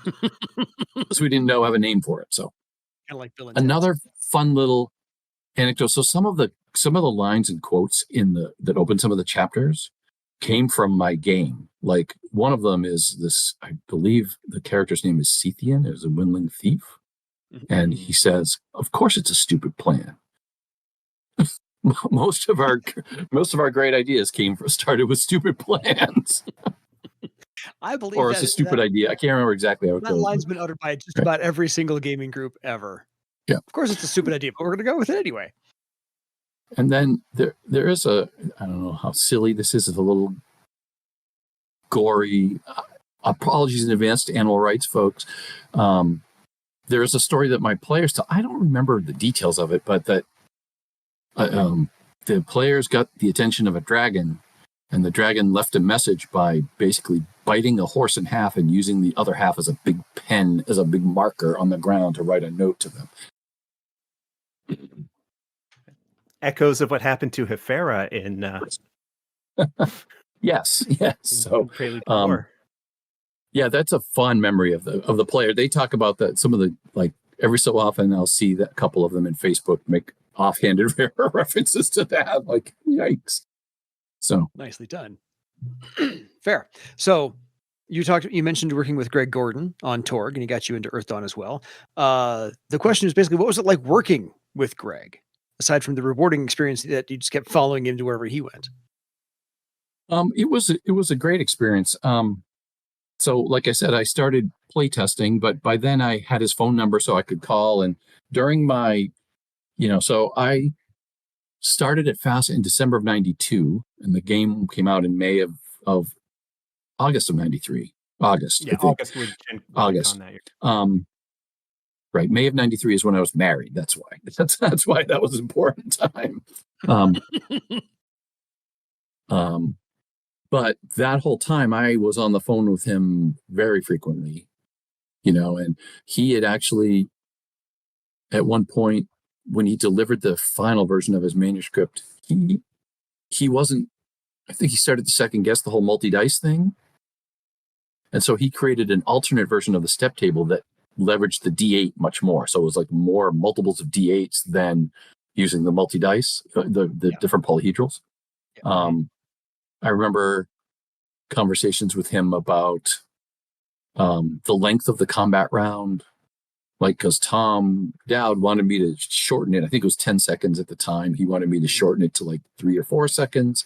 And so at first I thought about it, and Greg's like, but that's going to change all the range, like the effectiveness of all the ranged weapons. That's going to make an impact on that because, just time and distance work together, right? So in terms of how effective some, things like that would be.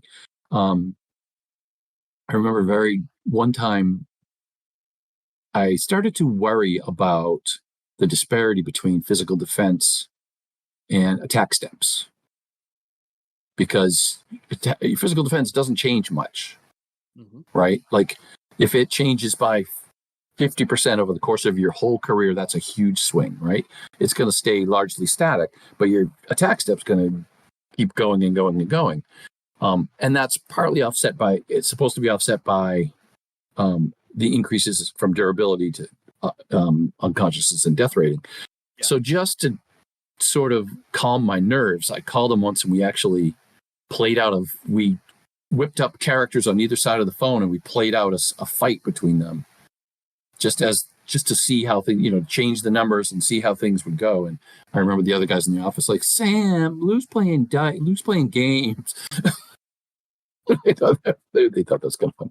But literally, they heard me on the phone with Greg, like rolling. Okay, I got a 17. That's a 25 points. Whatever the damage was. Yeah. But yeah, no, it was a good experience. He has a background in combinatorial mathematics, I think. Never could have told by the designs that right, exactly. Well, and then I don't know if you're familiar with DC Heroes, Josh, but it's built on a logarithmic scale. Yeah. Right. And so every increase and everything is measured in what they call attribute points, but every increase by one attribute point doubles its real world value. So like one attribute point's 10, one AP of distance is 10 feet, 2 is 20, 3 is 40, 4 is 80, blah, blah, like that.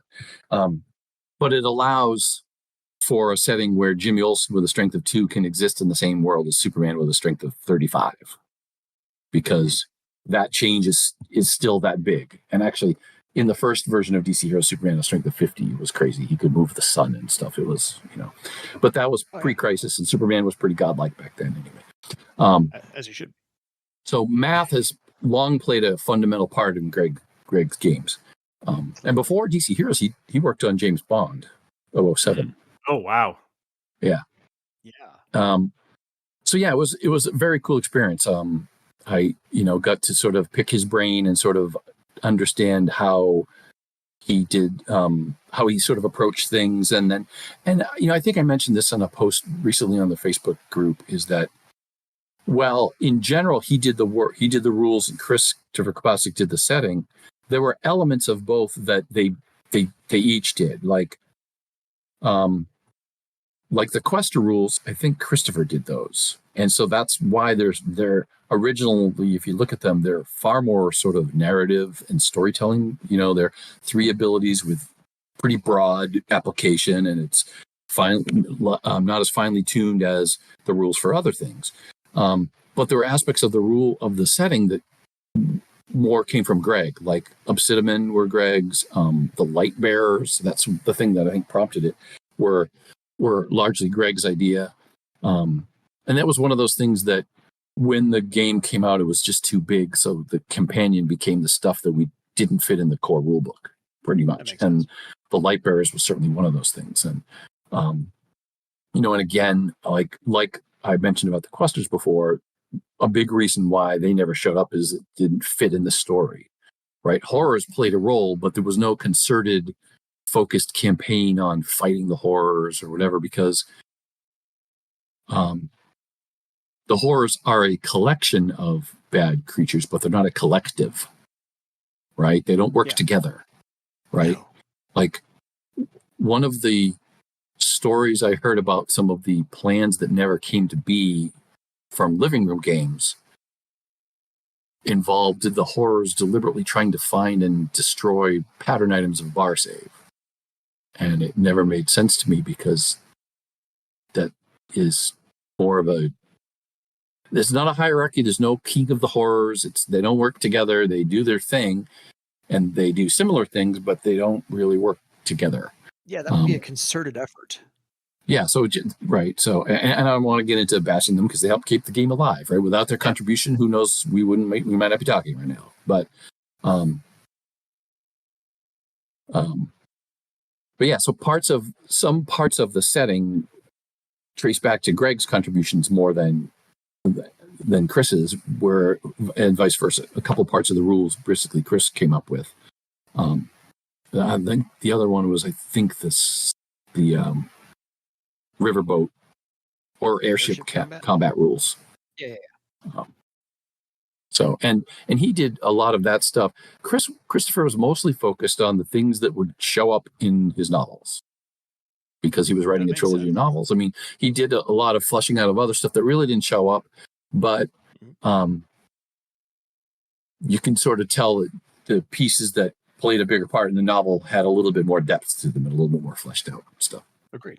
So, as much as you want to talk about this, what's it like to officially go from one system, as you said, DC Heroes a little bit, Torg, to Earthdawn? What's it like going from one system to another system, and any kind of culture shock associated with that environment? With working with the creative environment? You mean in terms of working on and writing for?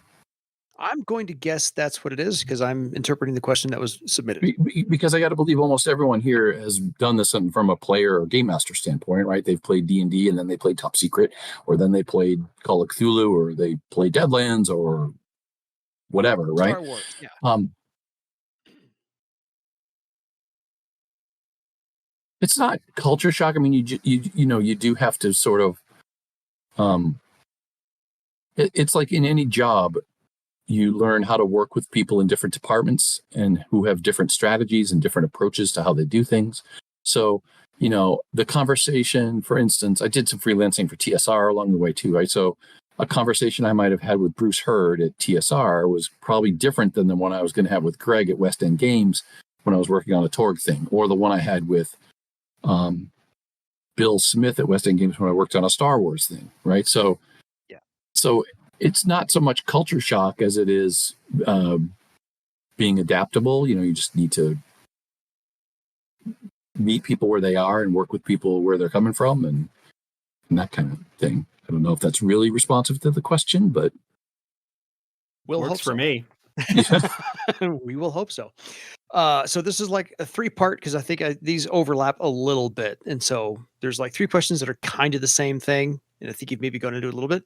Is there a setting book you would love to see in print covering an area that you feel needs some more love? Or is there one thing that you would change that you'd like from the 4th edition that says, oh, that's a great idea, I hadn't thought about that, but it's a great change, setting, rules, whatever the case may be? All right, I'm going to start with the second part first because I think it's easier. I was mentioning this to Josh before you joined us. I don't necessarily agree with some of the way things were done in 4th edition and for some parts of the rules. That's just my opinion. I haven't played it, so it's one of those sort of sustainable, supportable opinions, right? It's just based on my understanding of it. This is I disagree with, when you hear we changed X for reason Y, like I don't agree with the reason Y. And I didn't use that because of the word "lie," by the way. That was just complete habits. It's pizza toppings. People don't like pizza toppings, But at the same time, as I've learned more, and I've learned a lot about 4th edition by listening to this podcast, quite honestly, right? I think the paths are very, very cool. And I think it's a much better way to do what we did with racial disciplines, right? I think most of those work better as paths, and I think the way the path system was developed works out, I think, is really cool. I was always very fond of knacks, talent knacks. I always thought that was a cool thing. Unfortunately, I think the same one challenge that happened with 1st edition also happened with 4th edition, is that due to space concerns, you couldn't really feature knacks in the first rule book. But to my way of thinking, it's better to incorporate them right from the beginning, so everybody knows what their options are right from the outset. Like we didn't do that until Magic: A Manual of Mystic Secrets. So we did it 2 years later, but it answered some questions, right? Like, people should be able to use these cool talents in slightly different ways if they pay a little bit more for it, right? If they invest a little bit more, and some of my favorites were, honestly, and this goes back to my favorite discipline, the Swordmaster, right? With some of the riposte talent knacks were just really cool. Like spell riposte. I mean, how cool is that, right? I mean, no kidding. That's like the epitome of like just way over the top adept magic. Like, you're so cool with your sword and magic that you can take this lightning bolt spell and refer it back at me. That's just very cool. So I love the fact that the paths make such use of the knacks, because I think it fills in the space. They also address half magic, which I think is another kind of cool thing that we slipped in later, which is, what's all this other stuff that an adept can do that we don't want to model in specific skills and talents, because otherwise the character sheet becomes this unreadable mess, right? Yeah. And it becomes overwhelming. So that's one of the things I think has been very cool in terms of the 4th edition stuff. In terms of a place, like a setting, an area within Bar Save that I would have liked to address, I would have liked to do Iopus. I'm sure it would have turned out a little different, but it would have been fun to explore that. Just to sort of flesh out that whole corner of Bar Save and who's aligned with who, and how they're going to impact the future of the story moving forward. Absolutely. So I can see that. Those were the 2 questions, right? Yeah. Good answers. Josh, rebuttal? I'm kidding. I'm kidding. So follow-up question. If you could change anything, either a specific rule or something in the setting from how it was actually put out, you can say, yeah, that got pushed through without my notice, or this didn't quite work out the way we thought it was going to work out, or this didn't. I think almost without reservation, I would say multi-disciplines. I would have, if I could take one thing back, probably the first thing on my list. Fair. But again, I think we talked about this before you joined us, or maybe just as you were joining us earlier. Right? We have talked about this multiple times, I think, over the years, Lou. Right. It was a late addition to the game, and it was largely, D&D players like multi-classing, so we should have a version of multi-classing. We didn't have a chance to play test it much. And quite honestly, the whole game, we sent it to a bunch of playtesters, but it's hard to. Most of the playtesting I did in the beginning was like a mini campaign where we would use it in context, and it wasn't, we'll make 5th circle characters and see how they work. We'll make 8th circle characters and see how they work. It was more, we're going to play this game as our weekly game. We're going to take notes and figure out what doesn't work and advise it, but we're not going to stress test the system, because that's not as much fun, right? So a lot of gaming groups, I don't think, did that either.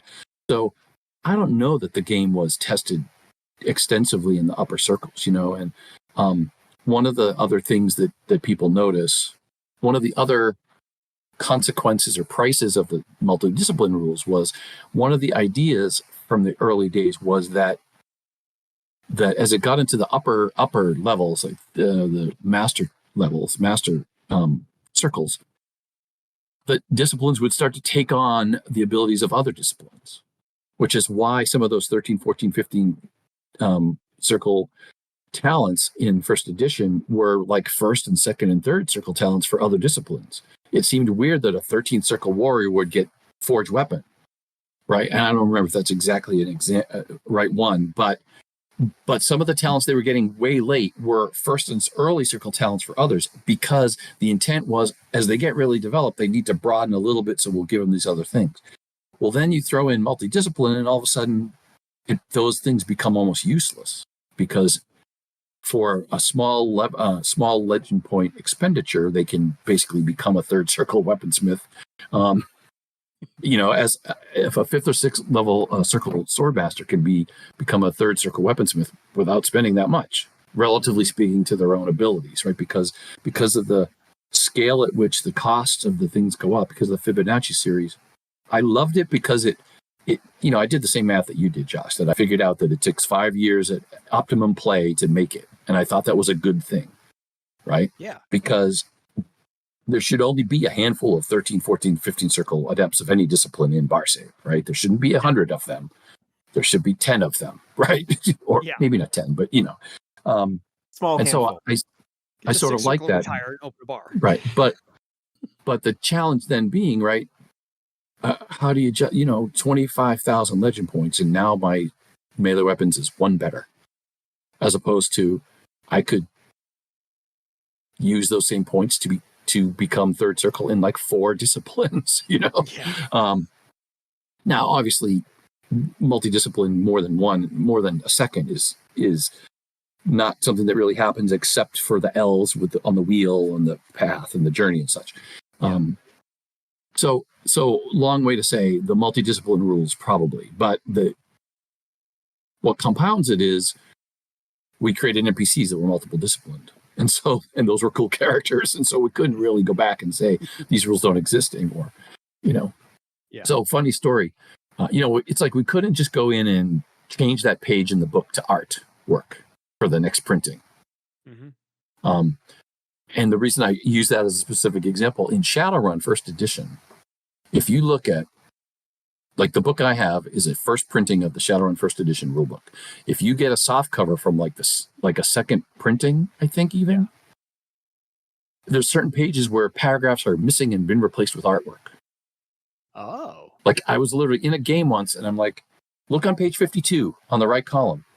It talks all about, I can't remember what it was about. I think it was about splitting your attack dice. I can't remember what it was. Splitting, counting successes a different way. And the guy's like, what are you talking about? I'm like, it's right there. And he goes, look, I got a picture there. What are you talking about? And literally they had replaced a paragraph of text with a piece of art. And I asked Tom about it, and he's like, yeah, that rule didn't really work, so we just kind of covered it up. But again, we were too in deep with the multidisciplines thing, so we couldn't really do that. But that's the one thing I probably would have changed. Fair. Fair. Josh, you? Question applies unilaterally. I agree. Multidisciplines make multidiscipline and human versatility are the biggest nightmare for designing new abilities. Because it means that anybody in theory can get access to them, so you need to think about how they interact with everything else. Yeah, I've heard you talk about that before. And I get it, though. I'm not as down on versatility as some people, but yeah. Yeah, no, I understand the concern. I just wonder if it's... I think part of what's interesting about the way people play these games is this emergent stuff, right? Which is, I never thought about combining this before. I mean, versatility by itself is a cool thing. It makes humans sort of different. And I think like the Journeyman was an interesting experiment in terms of all they have is versatility, and they just have to buy whatever it is they want. It's a very different approach to it's such a different thing, and it obviously it forced us to write special, rules about which ones can be used for which, and you can't have multiples of this, and you can't do this, and you can't take you can't take all the spell matrices from. So, but it do add a bit of a design challenge. A little bit. When anything can work with anything. So, so what's the one thing you never got to introduce? Had you been doing this longer than the 5.5 years you were doing it, given enough time in the bar save map or outside the bar save map, what is one thing you would have liked to have just ever gotten to that was not on your radar back then that probably hit your radar in the last 25 years?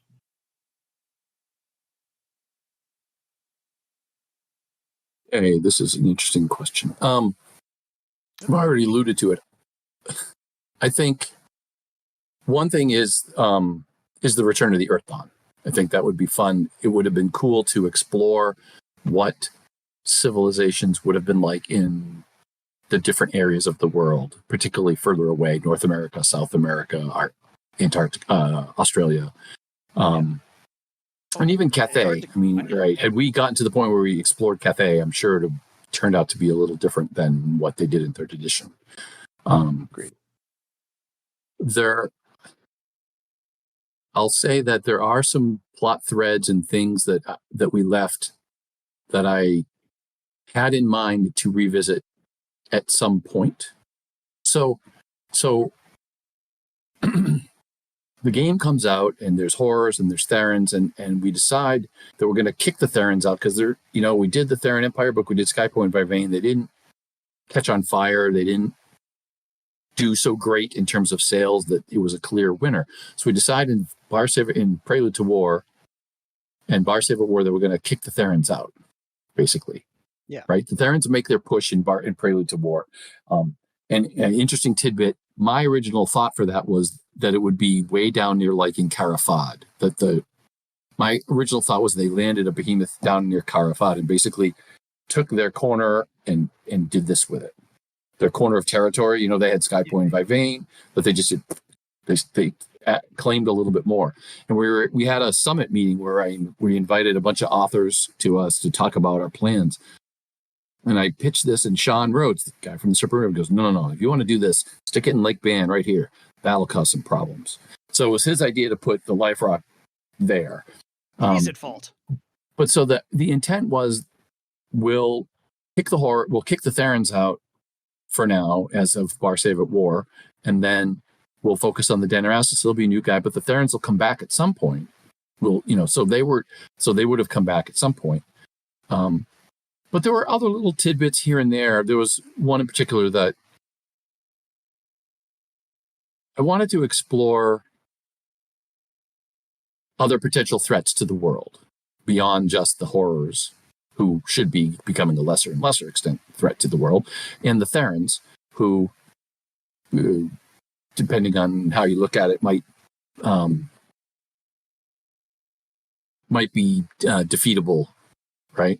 If enough of the peoples of the world focus their efforts, they might be able to actually win, right? They're not an unstoppable force. Yeah. But there's potentially other things that could threaten the world and other dangers. What if there's a threat so big that the Therans decide they need to team up with Barsave, the races of Barsave? Yeah. That's something big and bad, right? So there were a couple long-term thoughts, things I don't think I ever wrote down. They were just a little, hey, what if we do this one day? So I like that. So this other emailer was asking, since he's currently preparing a huge interconnecting map with all the plot hooks for a ready-to-play-it-all Foundry world, that's a technology I don't even want to get into right now, this emailer was wondering about the storyline between Prelude to War and Empty Thrones. Josh, you guys probably fill in some of this as well. Okay. He knows there's not likely anything coming to support this item, but since we're going to be playing this in his group, basically starting from 1505 Thrall up to the current date, he was wondering if there's any ideas in Lou's head of what should have happened during this time frame. He reads and hears a lot about things and really enjoys all the plot hooks and ideas, so a basic framework would be enough, like Orichalcum Loci, and I mean, this is Yeah, we've kind of great covered ideas. like a lot Some of it. this, yeah. I just mean, kind of gold. my feeling would be look at the like sort of if you can find it because it's out there, the Barsavit War outline, Yeah. which a lot of the fourth edition history chapter in the GM's guide is based on, with some little differences from the living room games. I've talked about some of the issues I had with the choices that they made in some of that. Yeah. A whole other episode about that. Yeah. I'm sure it's somewhere in the archives. And just kind of go with that. I don't know that there's necessarily like I really liked like Lou said, I really liked the shape of the story of Barsavit War. Yeah. And just the difficulty of how do you involve player characters in that in a way that is meaningful. And I think there are plenty of places within that story that could happen, like the like the small elite squad that needs to get inside the triumph in order to get the wards down so that the troops can attack. Like those are very definitely like player character mission kinds of things. Yeah. But yeah, just like sort of generally, we're not so much like focused necessarily on quite as like we have some ideas of kind of what's going on, but our like plot advancement, storyline advancement kind of stuff is more of just finding interesting places to have interesting conflicts, where people can set their own games. Mhm. And like, and then if down the road like the consequences of that becomes interesting, then to revisit it or something. But Fair. yeah, That took care of the next question. It was proffered. So Yeah, and done. some of the things that we had thought about were things that would have happened in Barsavit War that already did, which like the taking of Jairus and just some, what the Denarastus were going to do in the wake of the war was yet to be determined for us, at least, right? At our point, Yeah. this whole idea of Yule Denarastus being assassinated. I assume he was assassinated. He didn't just die of old age. yeah. Oh yeah. Right? He exploded. Right. Gives lots of interesting opportunities. And I've heard enough about you talking about it to know that it seems like some of what's going on in that book is only tangentially related to them. I mean, it is like a Denarastus is now in Kratos and things are happening, but as the action sort of gets further away from Iopus, the ties to the Denarastus become more tenuous and circumstantial more than central to the it's the kind events.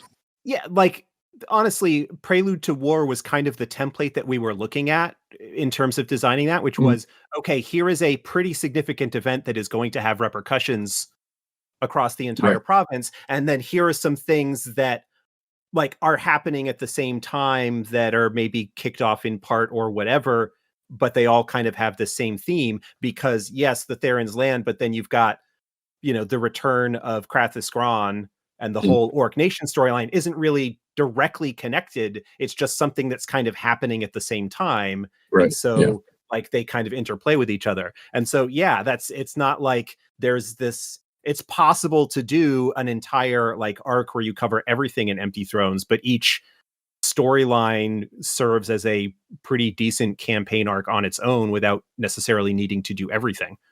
Right. Fair. A few more mechanical questions, and I think we're almost tapped out. Emailer starts off, Earthdawn has many unique factors, not even including the horrors, obviously. The undead, for example, the cadaver men, consistently surprise the players. How were these aspects developed and trying to differentiate from other fantasy games? Was that like a collaborative effort? Or did somebody have the idea and you just said, yeah, go play with that? Or they all came out of the creativity of the individual authors. Like, I think Gorden did most of the creatures. Yeah. The creature section, right? So he created Vergigorm and he probably created the Cadavermen, and this whole idea of the Berserker thing. I'm not sure where it came from, but it's turned into a fan favorite. Well, at least Absolutely. a GM favorite, right? GMs are fans. Yes, we'll go with that. But again, I think it's like, you mentioned before, it's sort of just the creative process. Just people have ideas and they play with them. Like I think the Shadow Mint, came because that's a cool idea, right? A flying monster that looks like manta rays are cool, right? We all think those are cool. What if they flew and attacked you? That's kind of neat. Honestly, some creatures and some stuff came out of artwork. Concept design, like the art boys were given time, like we're doing a fantasy world, just do concept art, just draw stuff and creatures and weapons and stuff. So a handful of weapons. I think it's called a hawk hatchet, which is like this boomerang like thing, right? That came out of a drawing by Mike Nielsen. Came from a drawing from him. There's a creature called a stinger, which is this underground, subterranean thing that's got stingers on its mandibles and stinger tail.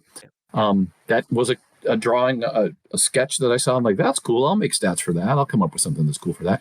So some of them came from artwork. Some of them just, hey, what if these, it could very well be that Greg thought, well, everybody will think these are like zombies and that they, when you wound them, they just fall. Instead, in our case, when you wound them and they get stronger. How about that? That's kind of cool.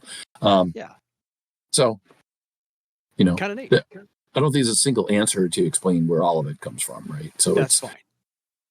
Yeah, because the follow-up question was, why introduce Obsidian into Scrang, and that's already been answered, which is to differentiate from D&D, who had all the half races and so forth and so on. So, were there any other races aside from the 8 that we have that were kind of developed but discarded? No, by the time I got involved, those 8 races were the 8 player character races. Gotcha. That was, and I got to believe part of it was obviously we're going to have humans, we're going to have elves, we're going to have dwarves, we're going to have orcs and trolls because they're in Shadowrun, right? So those 4 are all, or those 5 races are all from Shadowrun. Yeah. And then, but this is a time of Magic before, let's have something else. And so they created the other 3. Completely makes sense to me. Yeah. No argument here. So, what input or knowledge do you have about the development of the Magic system, since it's very different from the Magic systems that were being developed in the early, mid, late 80s and 90s for other games at all? This question was, since it's very distinct from others that shall remain nameless, what were the thoughts about making that completely different? If you know it, so I think the design process. I think there are 2 aspects of this, and again, this was all largely in place by the time I got involved. But I think in terms of spell magic,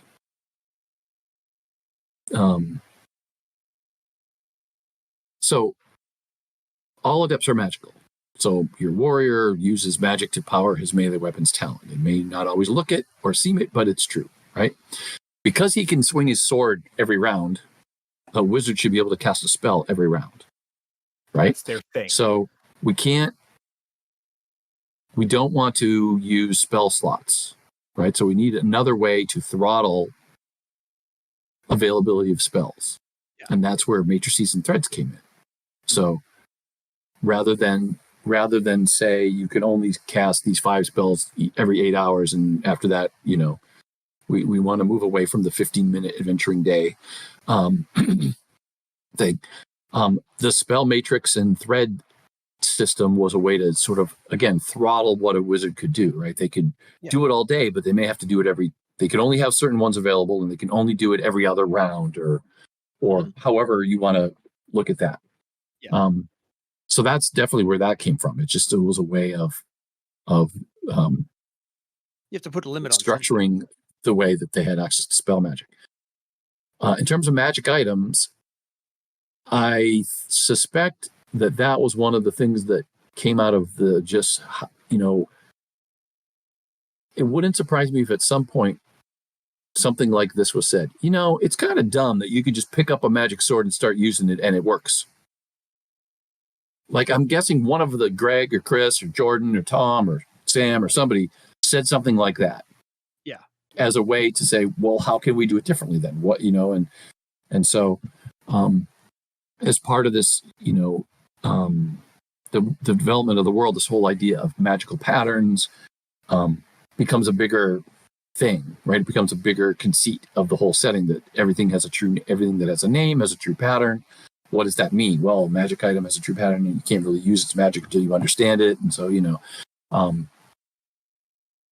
so I think that's probably where that came from too, right? Sort of like a reaction to D&D, to the idea that, you could, if you break down the right door in a dungeon, your first level bard could walk out with a +5 Avenger, right? Yeah. That's kind of, obviously the DM has done something wrong in that case, but it was, a response to that, I think, which is, how should magic items work? Maybe they have to, invest in them before they work. And so I having not only a balanced. cost, but a cost in terms of time and research and knowledge, all played together to sort of create this other approach to how magic items work. Yes. So I have one follow-up question, and then we can get to the sign-off here real quick, which is, if you could, an unlimited budget, if you could create a new game today, what would it be? I could create a new game today. Yeah. You got, I can't say unlimited time, but you got a couple of years. You got an unlimited budget. You're going to lean more sci-fi, more fantasy, more outer space, more. What you going to do? So it won't sound that original now, but when I first had the idea for this game, it was quite original. I think, and that would be. I had ideas for a game where the gods of the ancient pantheons came back to Earth. Yeah. And bestowed their powers on their avatars, people who would be their avatars. And the avatars, some of the backstory turned into this big thing that's sort of like Torg, where the gods were battling for supremacy on Earth and potentially mystical energy and stuff. But the idea was, it came from, honestly, do you remember the Franklin Mint collections? Like, the Franklin Mint used to do these cool things that you could put on your desk, and a couple of them were Egyptian mummy, sarcophagus, right? Sarcophagus. And my wife has one, and I saw it, and it's got the little eyes, and then I had an image of it with cyber eyes, and I thought, wow, wouldn't Egyptian themed cybernetics be kind of cool? And that just sort of, it started with Egyptian stuff, right? Which is basically effectively superheroes, but their powers are bestowed on them by the Egyptian gods. Yeah. So the avatar of Ra would be able to do some things. The avatar of Horus would be able to do different things.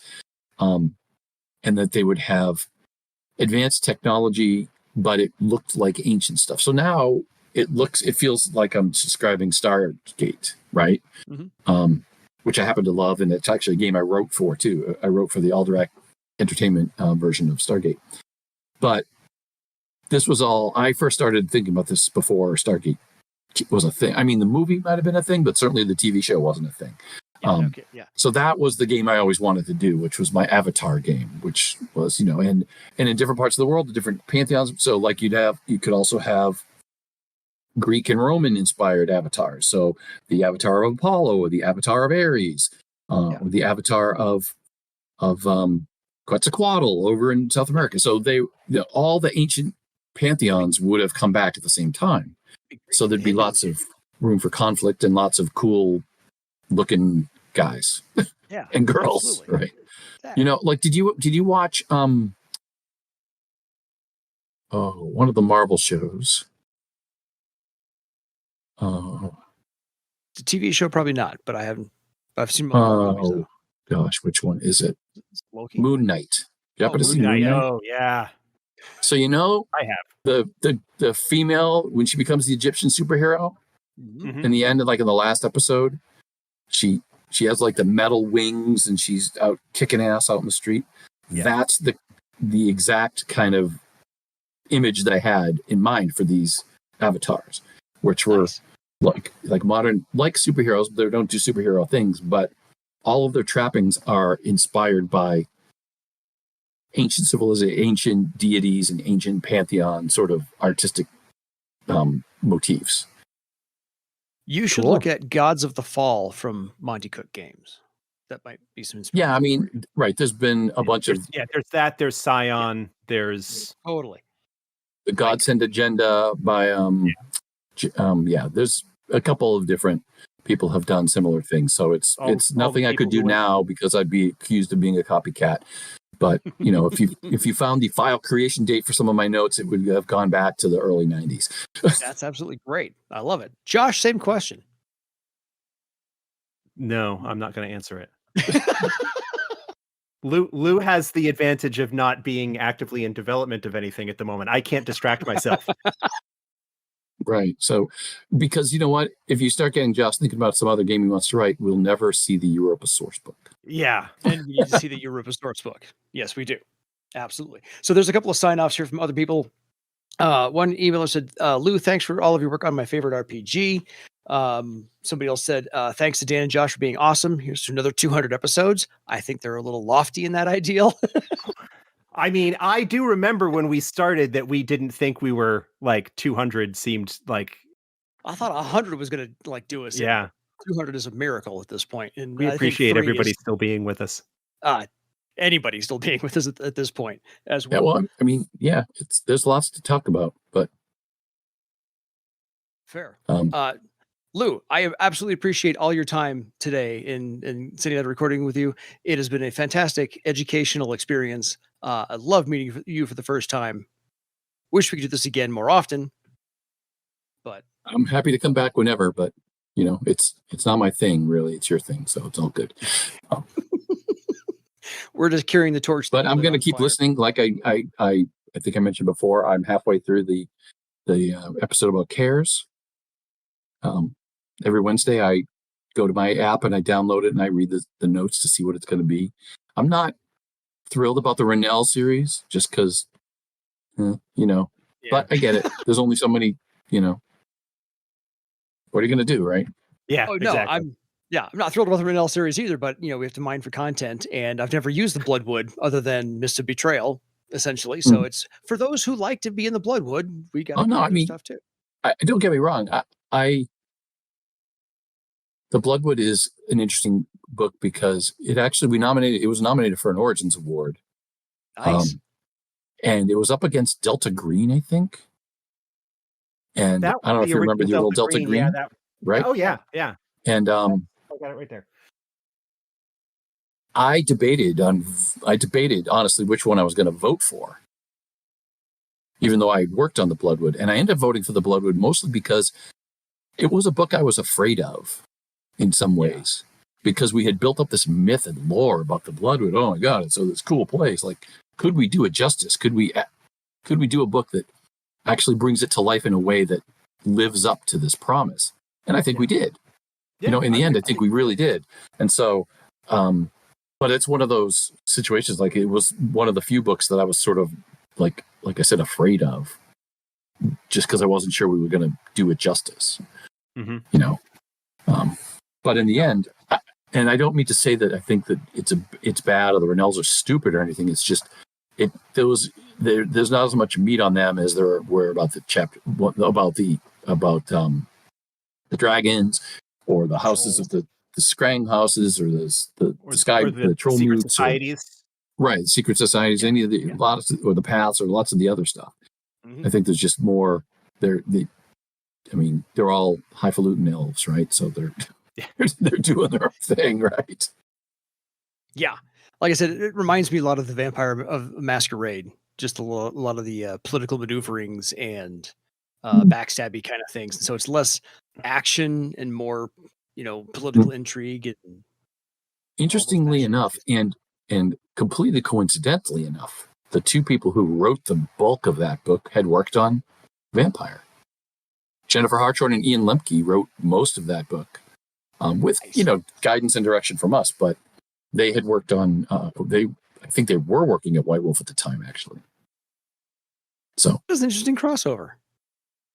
Like Yeah, I said earlier, it's a small industry. and it wasn't like, oh, we're doing Bloodwood and the E-Sales are like vampires, so let's find people. It didn't work out that way at all. They just, a lot of people did freelancing for other folks, depending on their availability and such. I mean, I never did when I was working for FASA, but I think I could have if I wanted to.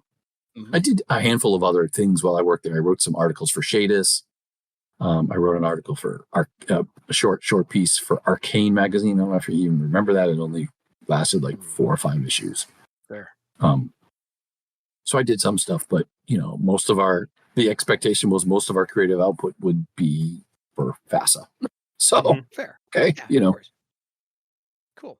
I also know that you've got some product of your own that's not actually Earthdawn related. You've written a couple of books on Disneyfying things because you're a big Disney fan. Yes.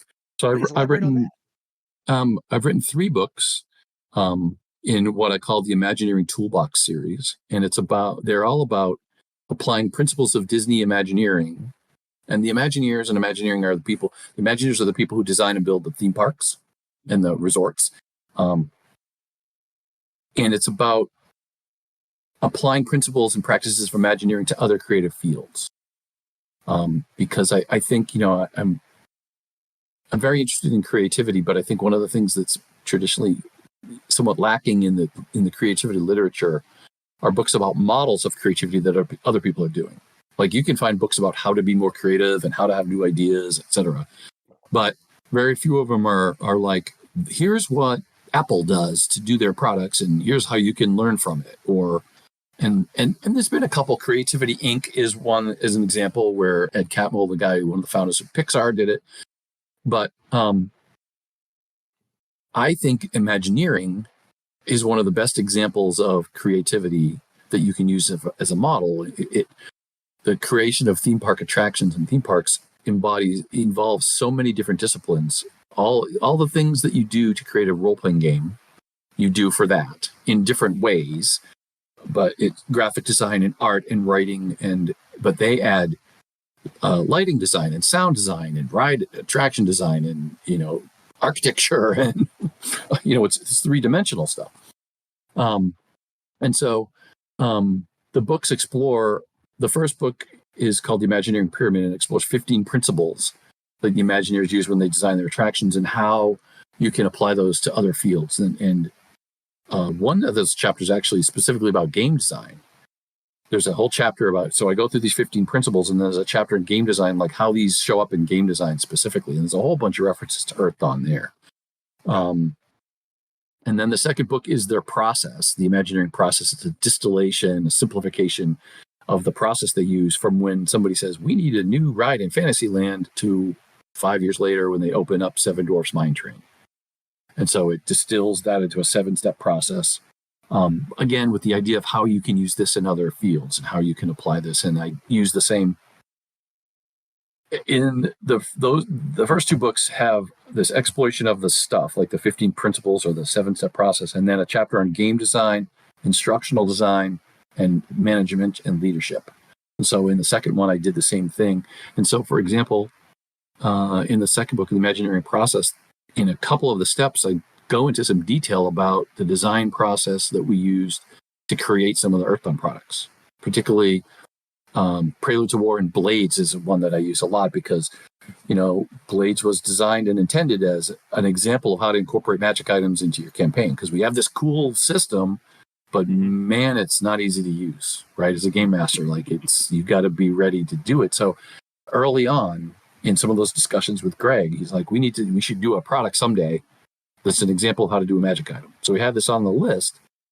And then it was, well, if it's only a single magic item, then only one player really cares. So that's why it became a match set of daggers, as many as really, we made it 8, but it could be as many as they need. If the party was 9 or 10, it could have been 9 or 10, right? And then the third book is, so one of the ideas in the first book was that it was about not only how to apply these principles to your projects, but also how to promote your projects. Yes. And I didn't think I did as great a job with that communication part in the first book as I could have. So the third book is written like a business fable. I don't know if you've ever read business fable, like who moved my cheese, or the 1 Minute Manager, or they're fictional stories about characters, but what they do, there's lessons in what they do, right? So it's sort of tells a story. So in this book, a group of friends meet at Magic Kingdom, and they take a tour of the Magic Kingdom with a former Imagineer who shows them how the Imagineers tell their stories.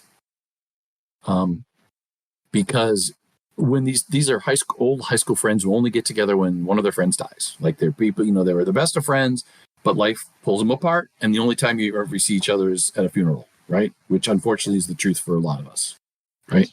I was just last weekend, I was with two friends that I hadn't seen, and the last time I'd seen them was at previous funerals. So they decide to do a vacation together, to actually spend some time together. And when they're chatting the first night, they're talking about their jobs, and the common theme is that they all have problems with communication. So like one of them is a CEO of a small company that's getting bigger. He used to be able to talk about things at lunch with his team of 12. Now his team's 150. Can't do it that way anymore. He's got to come up with something else. One of them is a Disney travel agent who has trouble explaining to her clients that she doesn't charge any more. It doesn't cost any more to use her than it does to do it on your own, but she adds extra value. How does she communicate that? So they all have problems telling their story. So the Imagineer shows them how the Imagineers tell their story and how they can apply it to their own situations. Yeah. And it's written as a fictional book with this group of people that walk through the kingdom and such. So very well done, sir. Cool.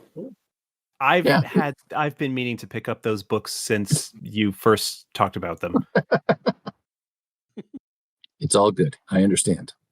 So it is amazing because all three of us can go to Amazon and type in our own name and come up with product. And I think that's just a weird thing. That's a very surreal thing to do. Right. Well, it's funny. So I think it was the third book. A friend of mine. So my wife and I ended up working, helping out with a local music boosters organization for many, many years because our kids were in band and chorus and such. And the band director, one day, the third book came out and I told him about it, or somehow it came up, and he did that. He Googled me and he found a bunch of Earthdawn stuff. He's like, so I found your Disney books, but I found some other stuff too. I'm not sure what this is all about. Because, if you're not in this world, it's very alien, right? Yeah. Yes. It feels like you came completely out of left field if you're not from this world. So I had to kind of, on a previous life, I pretty much worked as a game designer. Absolutely. Nothing to shy away from. Josh, any follow-up questions? Anything I did not ask? I mean, you've had more conversations with Lou than I ever have. So yeah, no, we've been at this for 2.5 hours at this point. I really appreciate you providing us so much of your time, Lou. I knew it would be more than an hour, but I didn't know it would go this long. And it's fine. I'm not complaining. I'm happy that I could probably talk. Yeah, I could probably keep going. I can keep you on for another 3 hours. That's just me. But, No, so yeah. Always great to talk to you. I appreciate you coming on. I appreciate your support of the show and you sharing your memories and insights and everything on the Facebook group and all that sort of stuff. Some of which I knew, some of which I didn't. So it's great. Yeah, it's like some of them are very obscure little things that I just I can't remember what off the top of my head, but every so often something will come up like, oh yeah, this reminds me of this one day when this guy said this thing, and it was just completely some of them are stories we've talked about before. Some are just like, I hadn't thought about that in 100 years. So. Fair. Lou, I'm going to give you the sign off for the show, and I think what you signed into any Earthdawn book, I think needs to be the last 3 words for today's show. Right. So we will sign off with the words that were once my screensaver when I worked at FASA. It bounced across my screen when I was away from my desk. And those words are, Earthdawn forever, baby. See you next time, folks. Good night.